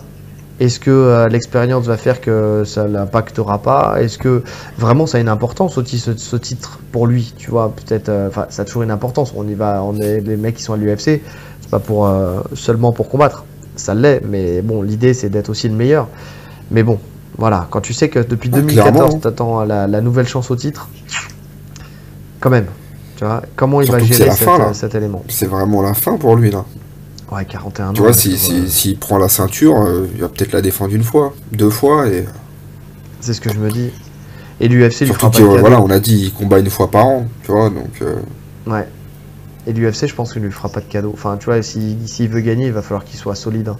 Parce que... Tu vois, même financièrement, tu te dis, c'est ma dernière chance d'assurer ma retraite, quoi. Ouais. Non, c'est le dernier gros billet que je peux prendre. À l'anglaise, ils y vont tous. Donc, il y a bien un Jack Paul qui voudra l'affronter. Il a même pas un nom assez connu, on va dire. Non. Mais, ouais, non, mais en tout cas, En tout cas, voilà, c'est quand tu sais que, pardon, excusez-moi les amis, il est 1h30 du matin, c'est pas toujours évident. Donc quand tu sais que c'est ta dernière chance effectivement et que la dernière fois que tu as eu une chance au titre c'était en 2014, tu vois, ça, voilà, ça peut jouer, ça peut jouer. Maintenant on le verra très rapidement, on le verra samedi. Game plan, Monsieur Rolly. Game plan, bah écoute, on l'a dit, hein, pour Blachowicz, pour moi, ça serait de rester debout. Ouais, de rester Vraiment, debout. faut rester debout, varier les frappes, être patient. Je pense que l'ouverture, elle va se créer d'elle-même, en fait. Oui, c'est ça. Mais c'est de faire aussi une stratégie un peu à la Gustafsson. Alors un peu moins en marathon que Gustafsson, mais tu vois, il a la capacité de le faire en fait, de jouer avec ses jabs, de jouer avec ses fronts pour garder la distance, d'envoyer des enchaînements. C'est important d'envoyer des enchaînements contre, mais pas des enchaînements non, parce que le contre il peut arriver très facilement avec Teixeira. Donc l'idée, c'est d'essayer de caler son uppercut. En fait, quand je dis envoyer des enchaînements, c'est d'essayer de caler le plus souvent possible l'uppercut du bras arrière. Tu sais que cet uppercut, il va passer. Tu sais que même s'il a amélioré ses mouvements de tête, c'est quand même quelque chose qui lui fait défaut. Et quand tu sais que ton arme, une de tes armes, c'est l'uppercut du bras arrière, il faut que tu arrives à le mettre en place. Donc tu envoies ton jab, bim, uppercut. Tu vois, t'essayes vraiment de capitaliser là-dessus, de le faire avancer à toi, puisque tu sais qu'il va avancer. De toute façon, tu lui envoies un C'est ça, en enchaînement, fait. Tu tu le sais laisses ce qu'il venir va à faire, toi, tu sais où t'envoies il sera. l'uppercut. Tu vois. Donc c'est vraiment ça. Et c'est vrai que peu de monde l'a fait, parce que je pense que la sanction elle peut être dure, mais peut-être aussi sabrer ses jambes, quoi. C'est vrai qu'il prend peu de low kick, finalement. Quand tu regardes Ouais. bien, Non, pour non, un il en mec prend très peu, ouais. pour un mec qui bloque pas les low kicks et qui avance, enfin tu vois, qui avance petit à petit, je trouve qu'il en prend peu. Ouais. C'est bizarre. Alors que c'est le genre de mec, voilà, si tu casses ses appuis, de toute façon, tu t'annihiles son anglaise et après tu peux plus facilement aussi tourner autour de lui et puis Après, venir mettre en place tes c'est un mec qui te met une pression constante. Donc on sait que quand on recule, c'est ah, plus difficile de kicker. petits bugs. Il fallait l'absorber pour le contrer, parce qu'on savait de toute façon qu'il avançait, on sait où il sera. Non, on parlait des kicks, excuse-moi, on Oui. parlait des low kicks. Le fait qu'il prenne des low kicks, et qu'il les bloque pas, mais il en prend pas tant que ça. Et je te disais que, comme c'est un mec qui met la pression, c'est pas si évident que ça de lui mettre des low kicks en fait. C'est dur de kicker en reculant. Oui, bien sûr, bien sûr. Oui, mais parce qu'il faut pas les mettre en isolé. En fait, c'est sur tes attaques. Et enfin, si tu veux faire ça bien, tu envoies ton enchaînement de points et que tu termines avec ton low kick. Finalement, quand tu fais du kickboxing, que tu as un kickboxer, souvent, le point final de ton enchaînement, c'est un low kick. C'est le low kick. Tu vois. Donc, Parce que tu mets l'adversaire sur les talons en avançant, mais et c'est ça. après t'envoies le low kick. Et puis tu masques ton low kick, ce qui fait que, en général, en fait, pourquoi aussi on fait ça? Pour éviter que le low kick soit trop facile à lire et qu'il soit bloqué et qu'on prenne soit le tibia, le genou, enfin tu vois, quelque chose qui peut vraiment faire mal. Beaucoup de fractures du tibia qu'on voit dans les combats, c'est quand le low kick il est envoyé pleine bourre en isolé, tu vois, Ouais, en ouais, jambe ouais. seule. Donc si tu envoies ton enchaînement, je dis une connerie, mais tu vois, je sais pas moi, tu envoies bras arrière, crochet, bras avant, uppercut du bras arrière, et tu viens, t'envoies ton low kick derrière. Tu vois, c'est ce genre d'enchaînement, tu vois. Tu vas envoyer bras arrière, crochet, bras avant, low kick, jambe arrière. Tu vois, c'est des enchaînements où ça sort facilement. Et le low kick, tu peux le mettre, il passera. Et donc tu peux sabrer la jambe. Après, tu te dis que ce mec, c'est un robot qui avance tout le temps, et c'est peut-être pour ça aussi qu'on met pas de low C'est kick, ça. parce que Et en peut-être que plus, ça a le aucune problème, utilité. c'est que Blachowicz, il kick essentiellement de la jambe avant. Oui, oui. Ouais, mais ça après, tu sais, voilà, il a su se réinventer pour Adesanya, il peut se réinventer pour Teixeira. Tu vois. Ouais. Donc bon, en tout cas voilà, l'idée c'est de rester debout. Non, pour moi, L'idée, c'est son jab, hein. Voilà, Pour moi, la le jab, différence, ça va être son jab. le jab et l'uppercut. Enfin, il faut qu'il cale l'uppercut. Moi, je ne démords pas. Il faut des enchaînements où il cale son uppercut. Ouais, non, je suis d'accord, s'il veut le finir, oui, ça va venir d'un uppercut, mais je reste sûr qu'il peut même contrôler les 5 rounds avec son jab. Oui, non, mais je suis d'accord Tranquillement. avec toi. Parce que, Oui, je suis d'accord avec toi. on sait ce qu'il va faire, en fait, Teixeira. Tu vois, il va pas inventer un truc incroyable, il va garder sa posture, ses Ouais, mouvements de tête. ouais, S'il arrive à timer ses mouvements de tête avec son jab, il va le toucher sur 5 rounds à chaque fois. c'est ça. C'est ça. Et c'est pour ça que pour un game plan pour Teixeira, en fait, finalement, est-ce qu'on peut parler de game plan parce qu'on sait qu'il va faire du Teixeira? Le mec a fait toute sa carrière de la même manière, je vois pas pourquoi il changerait pour ce combat-là. Et c'est marche avant, il envoie son anglaise jusqu'à ce que voilà, soit il mette KO, soit il arrive à suivre au sol, grand and pound, et peut-être soumission. C'est Teixeira, c'est Teixeira. C'est comme ça. Il y a des gens comme ça. Tu peux pas parler tu peux pas parler de game plan parce que de toute façon ils ont leur jeu, ils ont pas la capacité d'en faire un autre. Voilà. Ils peuvent l'améliorer un petit peu, mais c'est vrai, c'est ça. Leur jeu il est trop marqué. Ça changera pas. c'est comme un Kamaru Usman, son game plan c'est toujours le même. Enfin, tu vois, il y a pas de il y aura pas de changement, tu vois. Alors si, il va travailler, alors maintenant il travaille un peu plus avec son jab, machin, nanana, mais bon, au final, c'est quand même, l'empreinte, elle est là. Enfin, tu vois, c'est toujours à peu près le même style. Et là, pour un Teixeira, c'est pareil. C'est pareil. Même s'il rajoute une arme dans son arsenal, l'idée, ça sera toujours, il avance et il met la pression et il frappe et voilà, quoi. Il y aura pas de changement. Il n'y aura pas de gros changements qui seront... enfin, tu vois, où tu te dis, ouais, tu vas créer un game plan pour Blachowicz, quoi. Je suis pas sûr que aucun coach lui parle de game plan, entre guillemets. Non, après, je pense que l'idée, c'est de l'amener au sol. Oui, voilà. Je pense que l'idée de base, c'est ça. Ouais. Maintenant, est-ce qu'il a les armes pour? C'est compliqué. Il va tester, hein. Il a une tendance là à attaquer. Enfin, je l'ai vu contre Krylov, par exemple. Il est très rapidement, il a essayé d'amener au sol. Ce qui n'est pas toujours le cas, parce que souvent il cherche à rester debout. Contre Krylov, il a très rapidement cherché à amener au sol. Donc peut-être qu'il va faire la même chose avec Blachowicz. Il va peut-être envoyer son anglaise et très vite il va essayer de lui mettre une grosse pression pour l'amener vers la cage et essayer de rentrer. On va voir. En tout cas, c'est le meilleur game plan qu'il puisse essayer de mettre en place. C'est celui-là. Ouais, je suis d'accord. Bon, pronostic. On a le même pronostic pour le nom. Est-ce qu'on a le même pronostic pour la finalité? Moi, moi, c'est... Vas-y. Non, j'y vais. J'y vais. Allez, je me mouille. Donc, moi, non, je vois Blachowicz à la décision. Je le vois gérer le combat. Pas prendre de risque. Ouais. Bah écoute, moi, je vois Blachowicz. Mais je vais mouiller un peu plus. Je vais dire arrête l'arbitre. TKO au 4ème. Ouais, 4ème. Je vois bien Teixeira se faire sonner plusieurs fois. Et l'arbitre a arrêté au bout d'un moment parce que il n'y aura plus de solution. Ouais, peut-être. Mais bon, il est solide quand même. Après, le pari, il est sur la mâchoire. Et ce qu'on a dit sur la il est solide, mais mâchoire. Blachowicz, il frappe fort. Hein. Ouais, mais des mecs qui frappent fort, il en a rencontré beaucoup. Tu vois. Donc, après, c'est un pari sur la durée de vie de la mâchoire. Non seulement il frappe fort, mais en plus il est intelligent, quoi. Il est de plus en plus intelligent. Ouais. Il va pas le laisser récupérer. C'est possible, hein, c'est possible. Mais bon, c'est un combat, tu vois, il va au bout, ça me choque pas. Ça me choque pas. Parce que, non, ça me choque pas. Et personnellement, moi je suis pour Teixeira. Bah oui. Si je dois être honnête, je suis pour Glover. Mais on en a parlé depuis longtemps. On attend depuis tellement longtemps qu'il ait sa chance au titre et qu'il la mérite, tu vois, parce qu'il a fait un joli run et puis parce que voilà, c'est quelqu'un qui fait toujours des bons combats. C'est pas quelqu'un qui justement qui va temporiser ou quoi que ce soit. Comme on a dit, il cherche à y aller, il cherche à finaliser. Il avance, il frappe, il cherche à aller au sol. Ça se voit de toute façon dans ses victoires-défaites, quoi.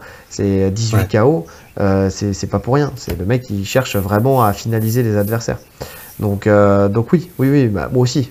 Soyons honnêtes, moi aussi. Je serais de cœur pour Glover Teixeira, même si j'aime de plus en plus aussi Blachowicz. Et je trouve que lui aussi mérite sa ceinture et qu'il a été trop souvent sous-estimé et que j'ai plus envie de le sous-estimer. Même par nous, hein. Ouais, franchement, je l'ai sous-estimé longtemps, mais il est en train de conquérir, de montrer que c'est un vrai champion, en fait. Voilà, j'ai plus envie de le sous-estimer. Il a vraiment prouvé qu'il était là, qu'il était intelligent, qu'il était bon, qu'il était technique, qu'il avait de pour le coup, il a tout pour être un champion et pour rester champion un petit moment. Donc voilà. Mais bon, après, là où c'est dur, c'est qu'il remplace John Jones, quoi. Oui, c'est très difficile de passer derrière un mec un aussi grand champion. C'est vrai, je te l'accorde. Mais bon. C'est comme ça. C'est comme ça. C'est pas grave. Donc victoire de Blachowicz. Blachowicz, ouais. Exactement. Donc, même non, pas même décision, mais bon... Enfin, pas même finalité, ça se vaut. mais bon, ça se vaut. Alors, maintenant, passons au co-main event. Petr Yan contre Cory Sandhagen. Sacré nom, Sandhagen, j'aime bien. Il est stylé déjà. Juste ça, le nom est stylé.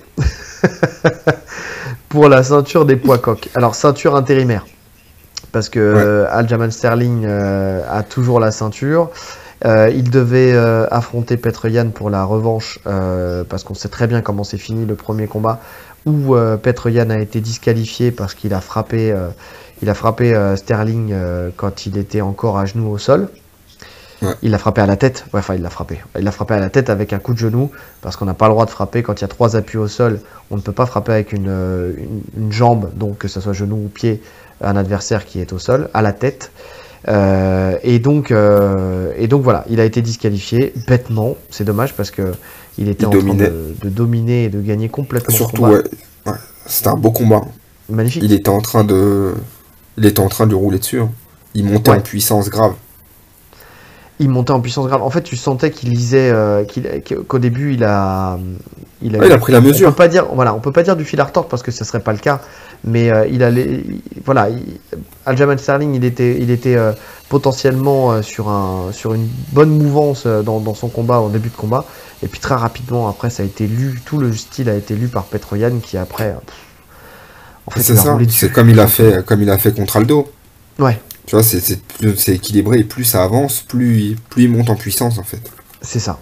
Donc ouais, c'est dommage. Donc Aljamain Sterling n'a pas pu combattre parce que de ce que j'ai cru comprendre, il s'est fait opérer des cervicales. Et donc il n'était pas en capacité de combattre, tout simplement. Et il devait, et en fait il a eu des problèmes à l'entraînement, finalement s'est fait opérer, et donc le médecin, de toute façon, médicalement parlant, il n'a pas le droit de combattre. Donc il y a cette ceinture intérimaire qui va être mise en place en attendant son retour. Et Cory Sandhagen, il était tout simplement, hein, c'était lui ou TJ Dillashaw qui sont normalement c'était Dillashaw, voilà, sauf que Dillashaw est blessé. Voilà, il s'est fait les ligaments croisés contre Cory Sandhagen, qui l'a attaqué en clé de talon et qui lui a fait sauter les ligaments. Et respect à lui, parce qu'il avait fini le combat avec les ligaments rompus. Donc, et il a gagné en plus. Et il a gagné. Et quand tu revois après, c'est une décision, voilà, tu la prends ou tu la prends pas. Pour moi, il a gagné le combat, tu vois. Mais, pour moi, il a gagné. Voilà. Moi, je le donnais vainqueur à la fin du combat. C'était quand même serré. Ouais, c'était un super combat. Donc voilà, ceinture intérimaire des poids coqs. Donc on va essayer d'être un peu plus rapide que ça. On est déjà à 1h12 de podcast. On va voir. Petr Yan, 1m70, 1m70,2 d'allonge, 15 victoires, 7 KO, 1 soumission, 7 décisions, 2 défaites. Donc il y a une décision qui remonte à 2016. Et c'était une split décision. Et une disqualification. Donc c'est contre Aljamain Sterling. Donc véritablement il a une défaite. Sandhagen, 1m80 pour 1m77,8 d'allonge, 14 victoires, donc 6 KO, 3 soumissions, 5 décisions, 3 défaites, 1 soumission et 2 décisions. Ouais. Donc déjà, pareil, en termes d'expérience, c'est à peu près pareil. En termes d'expérience, c'est pareil, mais physiquement, on a 2 morphotypes complètement différents. Oui, ouais, très clairement. Très clairement. On a un petit combattant pour Petr Yan et on a quelqu'un de longiligne, véritablement longiligne, et ça se voit, hein, des grands segments. Surtout pour cette KT, ça saute aux yeux. Ouais. Et puis même ce que j'aime dans ce combat, c'est que vraiment on a une opposition de style, mais c'est pas que physique, c'est-à-dire que vraiment pour le coup, on a vraiment 2 personnes complètement différentes qui vont s'affronter. Et ça, c'est un combat génial parce que c'est à celui qui va imposer son style, pour le coup. Et c'est ce que je t'ai dit tout à l'heure, en fait, si tu dois mettre un titre à ce combat, je mettrais le sûr contre l'imprévisible. Le sûr, c'est Petr Yan. C'est le mec qui, sur le papier, a tout pour gagner, qui va sûrement, de toute façon, dominer le débat parce que voilà, c'est une machine de guerre. Le mec, il a une boxe extraordinaire. Il a une lutte qui est très très bonne. Une takedown de défense qui est extraordinaire aussi. C'est pour l'amener au sol, c'est très très compliqué. il va pas chercher forcément la soumission. D'ailleurs, on le voit en carrière, il a qu'une soumission en carrière. Mais par contre, lui, il va ne pas en prendre parce qu'il désengage très vite sur les soumissions. Et de l'autre côté, aussi. Et il va frapper, effectivement. Mais tu vois, regarde, tu prends TJ Dillashaw, il s'est laissé enfermer dans les soumissions. Que ça soit dans. Bah alors, le triangle, franchement. Bon, on va en parler, mais le triangle qu'il a pris suite au coup de genou sauté, où il vient, il passe en dessous avec sa Corey Sandhagen qui attrape un triangle inversé du ciel. Le triangle est tombé du ciel. Tu te dis, là, tu peux que tomber dedans, de toute façon, tu peux pas. Là, Mais par contre. Tu peux pas anticiper ça. Non, impossible. Mais par contre, quand ça s'est joué en bas et qu'il a attaqué la jambe, là, il aurait pu sortir beaucoup plus tôt. Il l'a laissé s'installer et voilà, c'est ce qui a fait aussi qu'il sort avec cette blessure. Alors, il a beaucoup frappé, et voilà, mais il a réussi à sortir, mais voilà, il y a laissé une jambe, il y a laissé un genou. C'est une chose qui ne peut pas arriver avec Petr Yan. Il sort tout de suite. Déjà, il faut savoir que dans les défaites de Sandhagen, parce qu'on va faire un petit parallèle. Petr Yan a dominé complètement Aljamain Sterling. On est d'accord ? Par contre, Sandhagen, une de sa défaite sur soumission, c'est Aljamain Sterling qui lui met étranglement dans le dos. En fait, sur une erreur qu'il fait tout le temps. Et il l'a fait aussi avec TJ Dillashaw, qui ne l'a pas exploité de la même manière, parce que c'est pas le même style. Pas le même jeu. Voilà, TJ Dillashaw, c'est plus un boxeur-lutteur, et Aljamain Sterling, c'est un mec qui fait du jiu-jitsu brésilien, enfin qui cherche la soumission. Mais il donne son dos. Mais limite, je sais pas ce qu'il fait, je comprends pas. Il vient, il se retourne, et limite il attend. Ah, vas-y, prends-le. Tu n'as même pas ce truc où il va très... Et ce qui est paradoxal, parce que c'est quelqu'un qui est très mobile et qui bouge très vite et qui donne beaucoup d'informations, mais dès qu'il est dos à l'adversaire, il attend. Il attend un temps... Enfin, il attend pas une demi-heure non plus, mais le temps... il laisse ce petit temps qui fait que tu peux attaquer. Mais bien sûr. Et donc lui, il en a profité, il a attaqué, il a mis le triangle dans le dos, et puis il a fini par étrangler. Et ça s'est fait très rapidement dans le premier round. Donc voilà, alors on ne peut pas dire que parce qu'un tel a battu un tel que l'autre le battra, c'est pas possible, c'est pas comme ça que ça fonctionne. Les styles sont différents, donc ça peut pas être le cas. Mais il n'empêche que quand on voit la domination de Petr Yan sur Sterling, tu te dis que ça va être très dur. Déjà, Sandhagen il part déjà avec tu sais, du chemin à rattraper, déjà, pour essayer de le battre. Ouais. Après, je suis pas forcément d'accord. Parce que là, pour moi, dans ma tête, ça va être vraiment un combat 100% striking. Tu penses ? Ouais, je pense. Je pense que ça va se régler debout. Alors il y aura des phases au sol. Il y aura des phases au sol. Oui, il y aura des phases au sol parce que ça va tomber. Je pense qu'il y aura des knockdowns, ça va tomber. Mais je vois aucun des deux chercher le sol pour travailler, tu vois, pour marquer des points. Ah non, mais je pense que s'ils y sont amenés, ils vont y aller, mais ils vont pas chercher ça. Alors oui, mais parce que en fait c'est pas le style. Je suis d'accord avec toi, complètement d'accord avec toi, mais parce que c'est pas le style. Dans le sens où Petr Yan déjà dans un premier temps, lui, j'ai pas du tout le style de la maison. Même s'il va chercher, je pense, à essayer de marquer des points de takedown. Mais comme il a fait avec Sterling, c'est-à-dire qu'il va chercher à amener au sol, mais il va pas capitaliser dessus. Surtout si Sandhagen donne le dos. Mais par contre, en fait, Sandhagen, pareil, c'est pas quelqu'un qui va chercher le sol absolument, mais c'est quelqu'un qui cherche des soumissions un peu à la volée, tu vois. Donc quand Petr Yan va essayer de l'amener au sol, là, je pense qu'il va essayer de s'enrouler autour de la jambe, il va essayer de chercher des soumissions. Ouais, non, je suis d'accord. C'est pour ça que je vois pas. Mais ça n'ira pas. Petr Yan l'amener. Ah non, mais tu penses que Petr Yan il va pas lutter ? Non, je pense pas. Ah, je sais pas. Parce que le risque était peut-être beaucoup plus grand avec Sterling et il l'a fait. Ouais, mais parce que en fait, il avait pris la mesure de Sterling. Je pense que ça va être beaucoup plus serré debout. Là. Ah oui, c'est sûr que niveau boxe, ça n'a rien à voir. Ah ouais, c'est un autre monde. Bah déjà, parlons des styles, parce que honnêtement, oui, effectivement, pour le coup, on peut parler des styles des deux. Petr Yan, en fait, c'était comme on l'a dit tout à l'heure, deux styles complètement opposés. Petr Yan, voilà, c'est quelqu'un qui est solide, qui a une garde ultra hermétique, mais elle est infranchissable. C'est un super boxeur, franchement. Voilà. une boxe extraordinaire, boxe taille. Il envoie des low kicks de l'espace. On l'a vu contre Aldo. Il a obligé Aldo à changer de garde. Il est tellement puissant sur ses low kicks. Il engage avec tout le corps. Qu'est-ce qu'on peut dire d'autre? Non, enfin, son style, il est ultra complet. Il est complet, mais il est très académique. C'est-à-dire que vraiment, tout est fait. C'est l'école de boxe. Voilà, une école de boxe fait à la perfection. De toute façon, je crois qu'il s'entraîne énormément au Tiger Muay Thai. Donc le mec, il est là, c'est son truc. La boxe, c'est son truc. Il avait fait sa prépa avec Anissa Meksen, je sais plus pour quel combat. Oui. Il s'était entraîné avec eux. Donc pour le coup, ouais, c'est ça, c'est académique. Après, on a un style complètement différent avec Sandhagen qui lui c'est acrobatique. Voilà, mais c'est imprévisible. C'est-à-dire que déjà, il donne énormément d'informations, mais il fait souvent la même chose. Hein. Il envoie low kick isolé. Il envoie ses jambes en général, elles sont isolées. Et quand il est avec ses poings, il double. Il double très souvent. Tu vois, ça va être.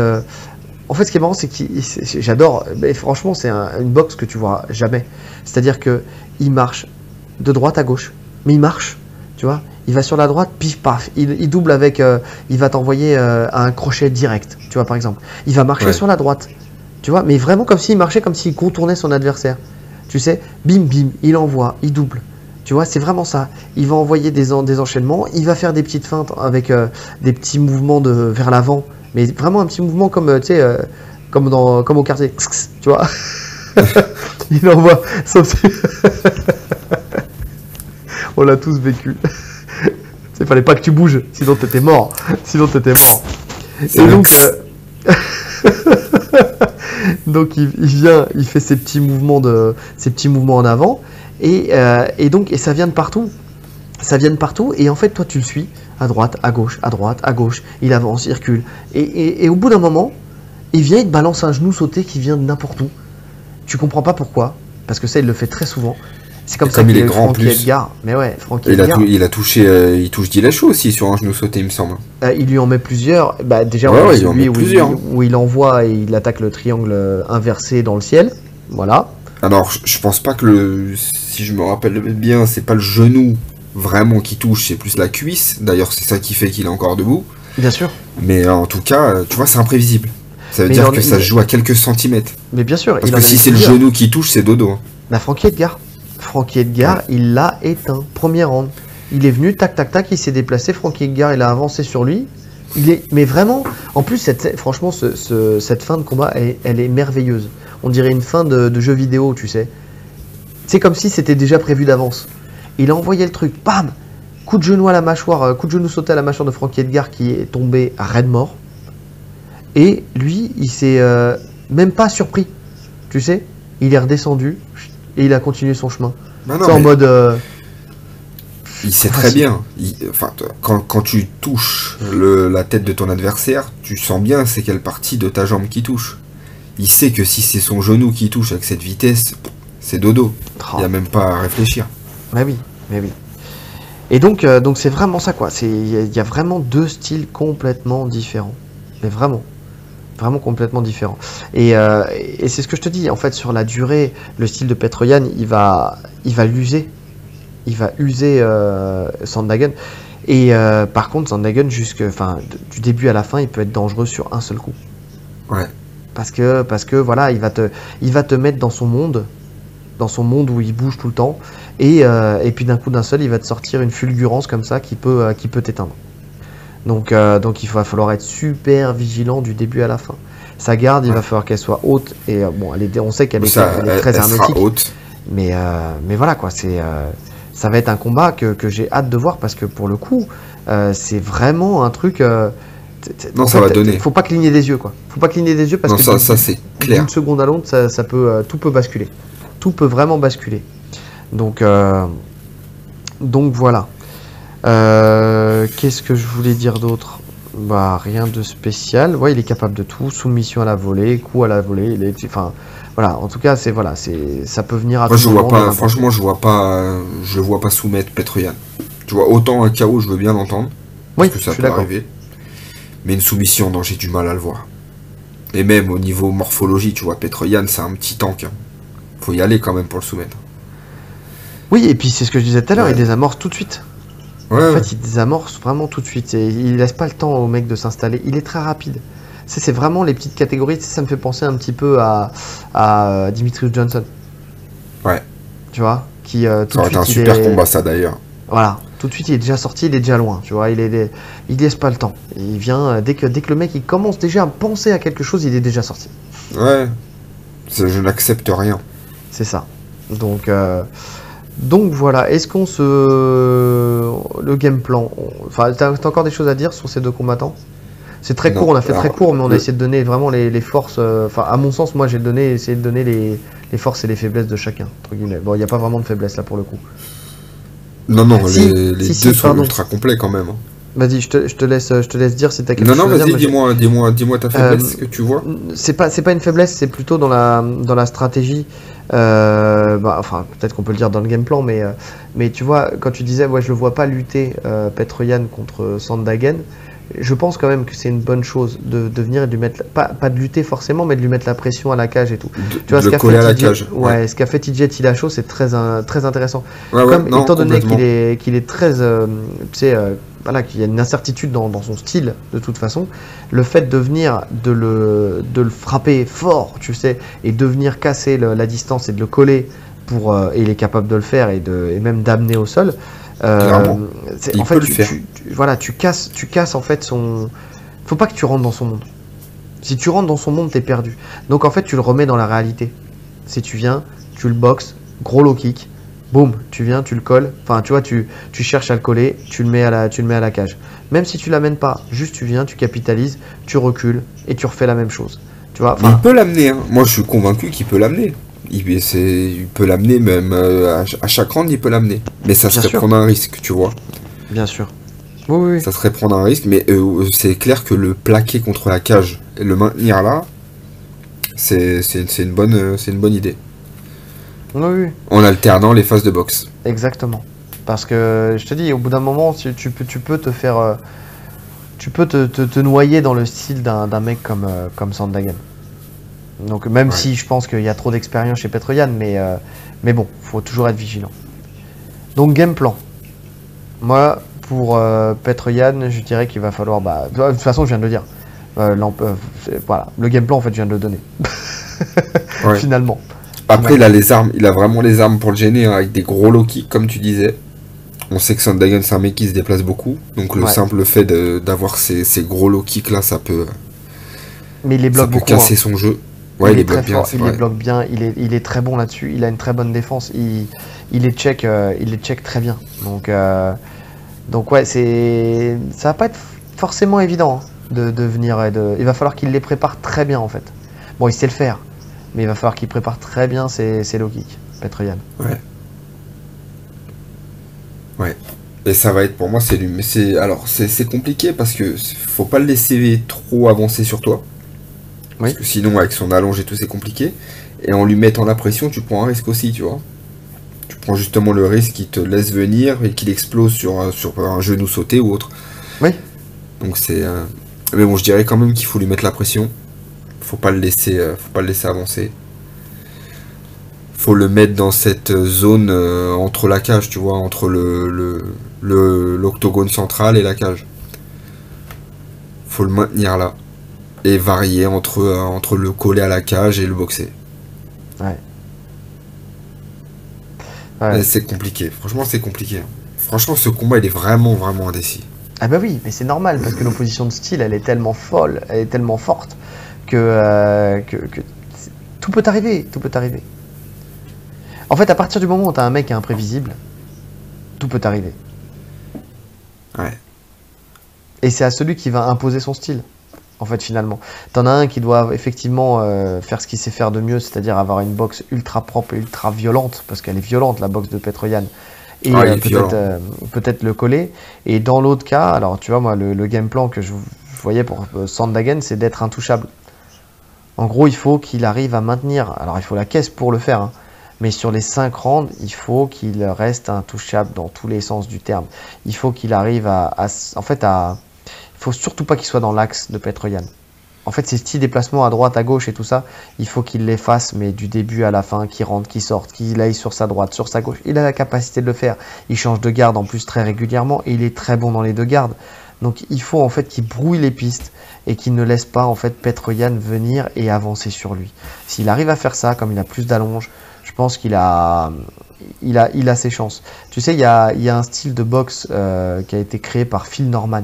Ah, je vous fais un petit truc là. Allez voir ça parce que c'est sympa. Ça marche bien. C'est dommage que c'est pas assez utilisé. Ça s'appelle le Ghost Boxing. D'accord? Rien à voir avec Ghostbuster. Ça me parle. Ah oui, parce que moi je t'en ai déjà parlé. Mais le Ghost Boxing, c'est pas mal. Alors, ça n'a pas été démocratisé de fou, mais il avait surtout 2 élèves qui le faisaient, alors en MMA et en boxe, et ça marchait très bien. Alors, bien sûr, ça restait un niveau relativement amateur, mais ce style de boxe n'est pas donné à tout le monde, mais bien maîtrisé, c'est ultra efficace. En gros, l'idée, c'est de boxer en allant, pareil, voilà, en allant à droite, à gauche, mais surtout en reculant. Et en fait, quand tu recules, tu vas sur la droite, tu envoies un crochet de la gauche. Quand tu vas sur la gauche, tu envoies un crochet de la droite. En gros, tu sors et tu prends l'adversaire à contre-pied à chaque fois et tu le satures d'informations jusqu'à le mettre En fait, KO. il sait jamais où t'es. C'est ça. Tu viens, tu disparais. T'es le fantôme, tu vois, t'es pas touchable. En gros, l'idée, c'est de toucher sans être touché, mais tout en se déplaçant, vers l'avant comme vers l'arrière. Et c'est plutôt intéressant, mais par contre, il faut avoir la caisse pour le faire sur 5 rounds. Ouais. Franchement, c'est compliqué. Mais Sur s'il arrive à 50, faire c'est ça, compliqué. s'il arrive à faire ça, moi je peux le voir remporter ce combat. Mais c'est pas forcément le pronostic que j'ai donné, hein. Mais voilà, le game plan pour moi c'est ça, ça serait de combattre comme ça, parce que Petr-Yan, à partir du moment où tu vas rester dans son axe, t'es mort. T'es mort. T'as beau avoir l'allonge que tu veux, parce que de toute façon, il est toujours plus petit que ses adversaires. Oui, non, ça c'est pas un problème. L'allonge, c'est pas un problème pour lui. En fait, si tu restes dans un combat traditionnel de boxe, t'es en dessous, il est trop fort. Ouais. Il est trop fort. Donc il faut trouver autre chose. Il faut faire des choses auxquelles il n'est pas habitué. Il faut le sortir de son schéma. Mais c'est compliqué. C'est compliqué. Moi, je vois... Franchement, je vois... J'ai oublié son nom. Je suis fatigué. Petr-Yan. J'allais dire Jan Blachowicz. Oui, Petr-Yan Blachowicz. Ouais, c'est ça. Non, je vois Petr-Yan. Après, c'est... Franchement, voilà, sur 10 combats, je le vois gagner 9 combats. Ouais. Mais tu le vois gagner comment? Parce que là, on est dans le prono, allons-y. Là, j'ai envie de te dire KO. J'ai envie de te dire KO. Ouais. Je vois bien le finir. Enfin, KO ou t'es KO, mais je le vois bien le finir. Tu le vois bien le finir. C'est marrant, hein, parce ouais, que... Sur la fin. Sur la fin. Parce que je le vois bien travailler au corps, bien le fatiguer. Et comme il monte en puissance, lui, au fur et à mesure des rounds, je le vois bien le toucher durement. Ouais. Et bien qu'il ait réussi à aller au terme du combat contre Dillashaw. Ouais. Ouais, parce que je le vois meilleur debout, Yann. Ouais, il est meilleur que debout. Dillashaw. Ouais. Il est meilleur debout, mais Dillashaw, il est puissant. Je le sens plus... Ouais, il est puissant. Après, je le sens plus destructeur. Il y a plus d'envie de... Je le sens plus méchant. Dillashaw, il est plus complet, tu vois. Mais Petr-Yan, je sens que... Non, après, il y a un élément, c'est que Dillashaw aussi, il a combattu avec le genou en vrac. Donc quand t'as voilà, il y a ça aussi. Forcément, donc, ça tu se peux trouve, pas boxer et de toute façon, on a vu qu'à partir du moment où il s'est blessé, il s'est adapté, tu vois. Il a pas fait du Dillashaw. Non.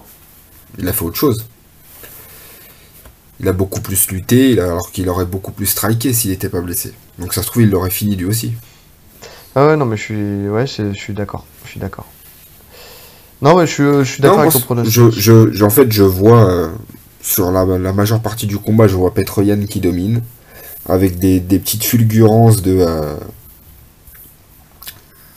je suis épuisé. De Sandhagen. Des petites fulgurances de Sandhagen, mais je vois Petr-Yan dominer complètement sinon. Voilà, juste des fulgurances, mais c'est tout.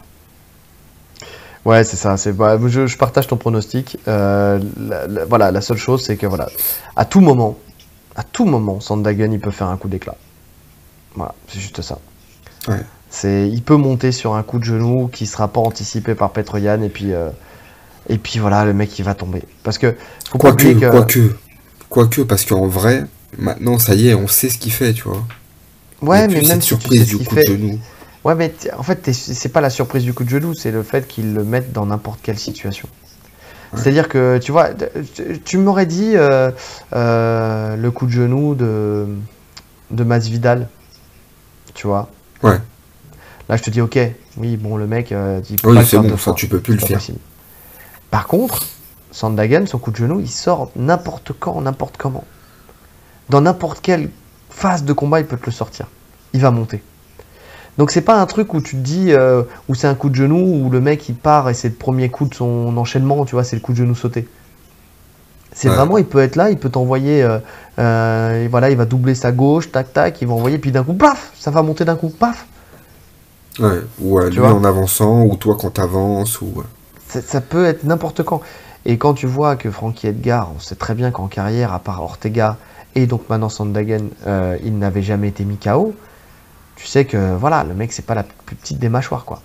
Et Non, non, c'est une sacrée mâchoire, voilà. Franck Edgar. Donc, Non, mais Petr là, Yan, on je parle pense même qu'il a pas de une grosse. mâchoire. Voilà, Là, on parle même pas de mâchoire. Si tu le prends, t'es dans le rouge tout de suite, hein. c'est ça. Et on sait qu'un mec comme Sandhagen, il peut capitaliser sur n'importe quoi. En fait, tu sais, les mecs qui sont aussi complexes que ça, ils capitalisent sur tout. Et il y a aussi un élément que j'ai pas dit. C'est vrai, j'ai oublié de le dire. Sandhagen, il a un coup de pied retourné qui est exceptionnel. Ouais. Et ça Mais aussi. tous les trucs comme ça, hein, de toute façon, tout ce jeu acrobatique là, il le maîtrise parfaitement. Mais oui, parce que Moraes, c'est comme ça qu'il l'a eu. Ouais. Et il l'a pris talon, sommet du crâne, pouf, il est tombé. Donc en fait, ce qu'il y a, c'est ce que je te dis, Sandhagen, t'as vraiment ce truc où n'importe quand, n'importe quel moment, il peut t'envoyer un truc, un coup d'éclat qui peut faire tomber un adversaire. C'est-à-dire que ça sera Ouais. pas, on va dire que c'est pas l'adversaire, c'est pas le mec qui sera le plus régulier dans ses résultats, même si son palmarès part pour lui, hein, il a quand même très peu de défaites pour beaucoup de victoires. C'est pas le problème. Mais ce que je veux dire par là, c'est que il est capable de faire les 5 rounds, il est capable d'être dangereux Oui. à tout moment. Donc effectivement, je vois Petr Yan, mais effectivement, Sandhagen, il peut très bien finaliser le combat n'importe quand, du premier au 5e round. Ouais. Et tu vois Petr Yan comment, toi? Moi aussi, je le vois en fait saper Sandhagen et puis le finaliser. Même si ça va à la décision, ça serait une décision poussive. Tu vois, vraiment, faudrait vraiment que ça tienne jusqu'au bout. Mais ouais. En fait, il prend trop d'ampleur. Tu vois, même là, contre Aljamain Sterling, ça aurait pas été au bout, tu vois. Tu sens que Non. arrivé C'était le début de la 3e, fin, hein. 4e grande, enfin, tu vois, c'est dur d'aller plus loin. Avec lui, c'est très dur d'aller plus loin. Pour le coup, attends, j'ai plus les chiffres, tant que je te retrouve ça. Quand on voit son... Attends, c'est où? Non, c'est pas là. Ils sont où? Ils sont où les enfants? Voilà, enfin... Bon, il a 5 décisions, tu vois. Ouais. Non, non, je me trompe. Ah non, il y a quand même 7 décisions. Ouais, c'est vrai. Ouais, il a autant de décisions que... Ouais, je te dis une petite 7 décisions que... Autant de décisions que de KO. Certes. Mais je sais pas, sur ces derniers combats, tu vois quand même qu'il est monté en puissance et qu'il fait mal. Ouais. Qu'il fait mal et C'est ça le truc. qu'il cherche à Tu finaliser. sens la volonté. Voilà, c'est ça, tu sens Ouais. la volonté d'en finir. Donc ouais, effectivement, ouais, peut-être 4e, 5e, l'arbitre qui dit stop. L'arbitre qui dit stop parce que trop de dégâts, quoi. Ouais. Mais je serais pas choqué par une décision, hein, parce que Sandhagen, voilà, il peut tenir. Hein. Il a prouvé qu'il pouvait aller jusqu'au bout aussi. Hein. Ouais. Mais en tout cas, si c'est une décision, je pense que c'est une décision large, tu vois. Oui, bien sûr, bien sûr. Sandhagen, s'il gagne, c'est par KO. Je vois Oui. pas autre chose. Un coup d'éclat. Je le vois pas gagner à la décision. Donc voilà, je pense qu'on a fait le tour. Cette carte, elle est exceptionnelle. Hein. Là, on a fait que ces deux combats-là, mais cette carte, elle est exceptionnelle. Faut pas oublier qu'on a Makhachev Islam Makhachev contre Dan Hooker, qui a accepté en short notice, enfin, on peut pas dire en short notice, mais de rester sur le territoire américain pour faire le combat contre. Ah si, en short Makhachev. notice. Ouais, parce qu'à la base, il était contre Dos Anjos. Oui, non, mais le short notice, mais tu sais, t'as des plus ou moins longues, tu vois. Ça fait un petit. Enfin, voilà, il aura eu quelques semaines quand même de préparation. Bon, c'est pas suffisant hein, pour combattre contre Makhachev, on est d'accord. Mais en tout cas, ça va faire un bon combat. Et on a aussi le retour de Chimaev contre Lee. Là, pour le coup. Li Jingliang. Li Jingliang. Donc, pour le coup, voilà, ça va être aussi un bon combat. On va voir bon Chimaev, ce qu'il va faire, le retour après le post-Covid. Donc, parce que lui avait eu énormément, un Covid très très fort, très très dur. Donc, on va voir ce que ça va donner. Mais en tout cas, c'est vrai que cette carte principale, elle est. De toute façon, là, il y a plusieurs cartes principales qui vont s'enchaîner, qui sont. Bah toutes, hein. Tous les UFC là jusqu'à la fin de l'année, ils sont magnifiques. C'est chaud, c'est magnifique. Donc, nous, c'est avec grand plaisir qu'on va regarder ça et puis on vous fera un petit retour comme d'habitude. Donc voilà, pardon sur le fait, juste avant de finir, qu'on n'ait pas fait plus de podcasts entre les deux, là, et entre les deux UFC. On devait faire un podcast, mais la rentrée, elle est très très compliquée. Donc c'est pour ça qu'on n'a pas pu le faire. On va essayer d'être un peu plus régulier, on le dit à chaque fois, mais il faut qu'on le fasse. Mais c'est juste que voilà. Il y a des sujets aussi, jiu-jitsu brésilien, on en a 2 qui sont prévus. On vous les donne pas maintenant. Qui sont même préparés. Ils sont juste même... enregistrés. Non, il y en a qu'un qui est préparé. T'as préparé les 2, toi? Non, hein. Ah voilà, ils sont toi, je pensais que t'avais préparé les 2, toi. Non, j'ai pas préparé. T'es un mec sérieux. Je suis un mec sérieux, mais j'ai pas eu le temps de préparer l'autre. Non, je vous dis, la rentrée, elle est très dure. Donc voilà, on va les faire au fur et à mesure sur des débats qu'on a vu passer ces derniers temps. Un qui revient, qui remonte tout le temps. On vous dira pas lequel, mais on va essayer de mettre un terme à ce débat, finalement. Et le deuxième, qui est un débat un peu plus récent, et voilà, on ne spoile pas, on a des sujets en préparation pour le jiu-jitsu brésilien. Ceux qui nous écoutent pour ça, vous inquiétez pas, ça va venir aussi, donc ça va arriver. En tout cas, voilà, donc podcast, franchement, je pensais que ça serait plus long que ça. On a réussi quand même à se contenir. Donc c'est très bien, 1h40 de podcast, on est bien. Suite au prochain épisode, hein, on regardera l'UFC avec attention et j'essaierai de vous faire un petit retour comme d'habitude le lendemain sur les réseaux sociaux. Donc voilà, n'hésitez pas à nous donner superbe plume. Avec ma superbe plume, exactement.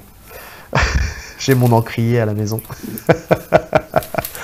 Donc n'hésitez pas à nous faire un retour aussi vous sur vos pronostics et sur votre analyse en commentaire. N'hésitez pas à partager, à commenter, à liker, à vous abonner parce qu'on a beaucoup de gens qui regardent et qui ne sont pas abonnés.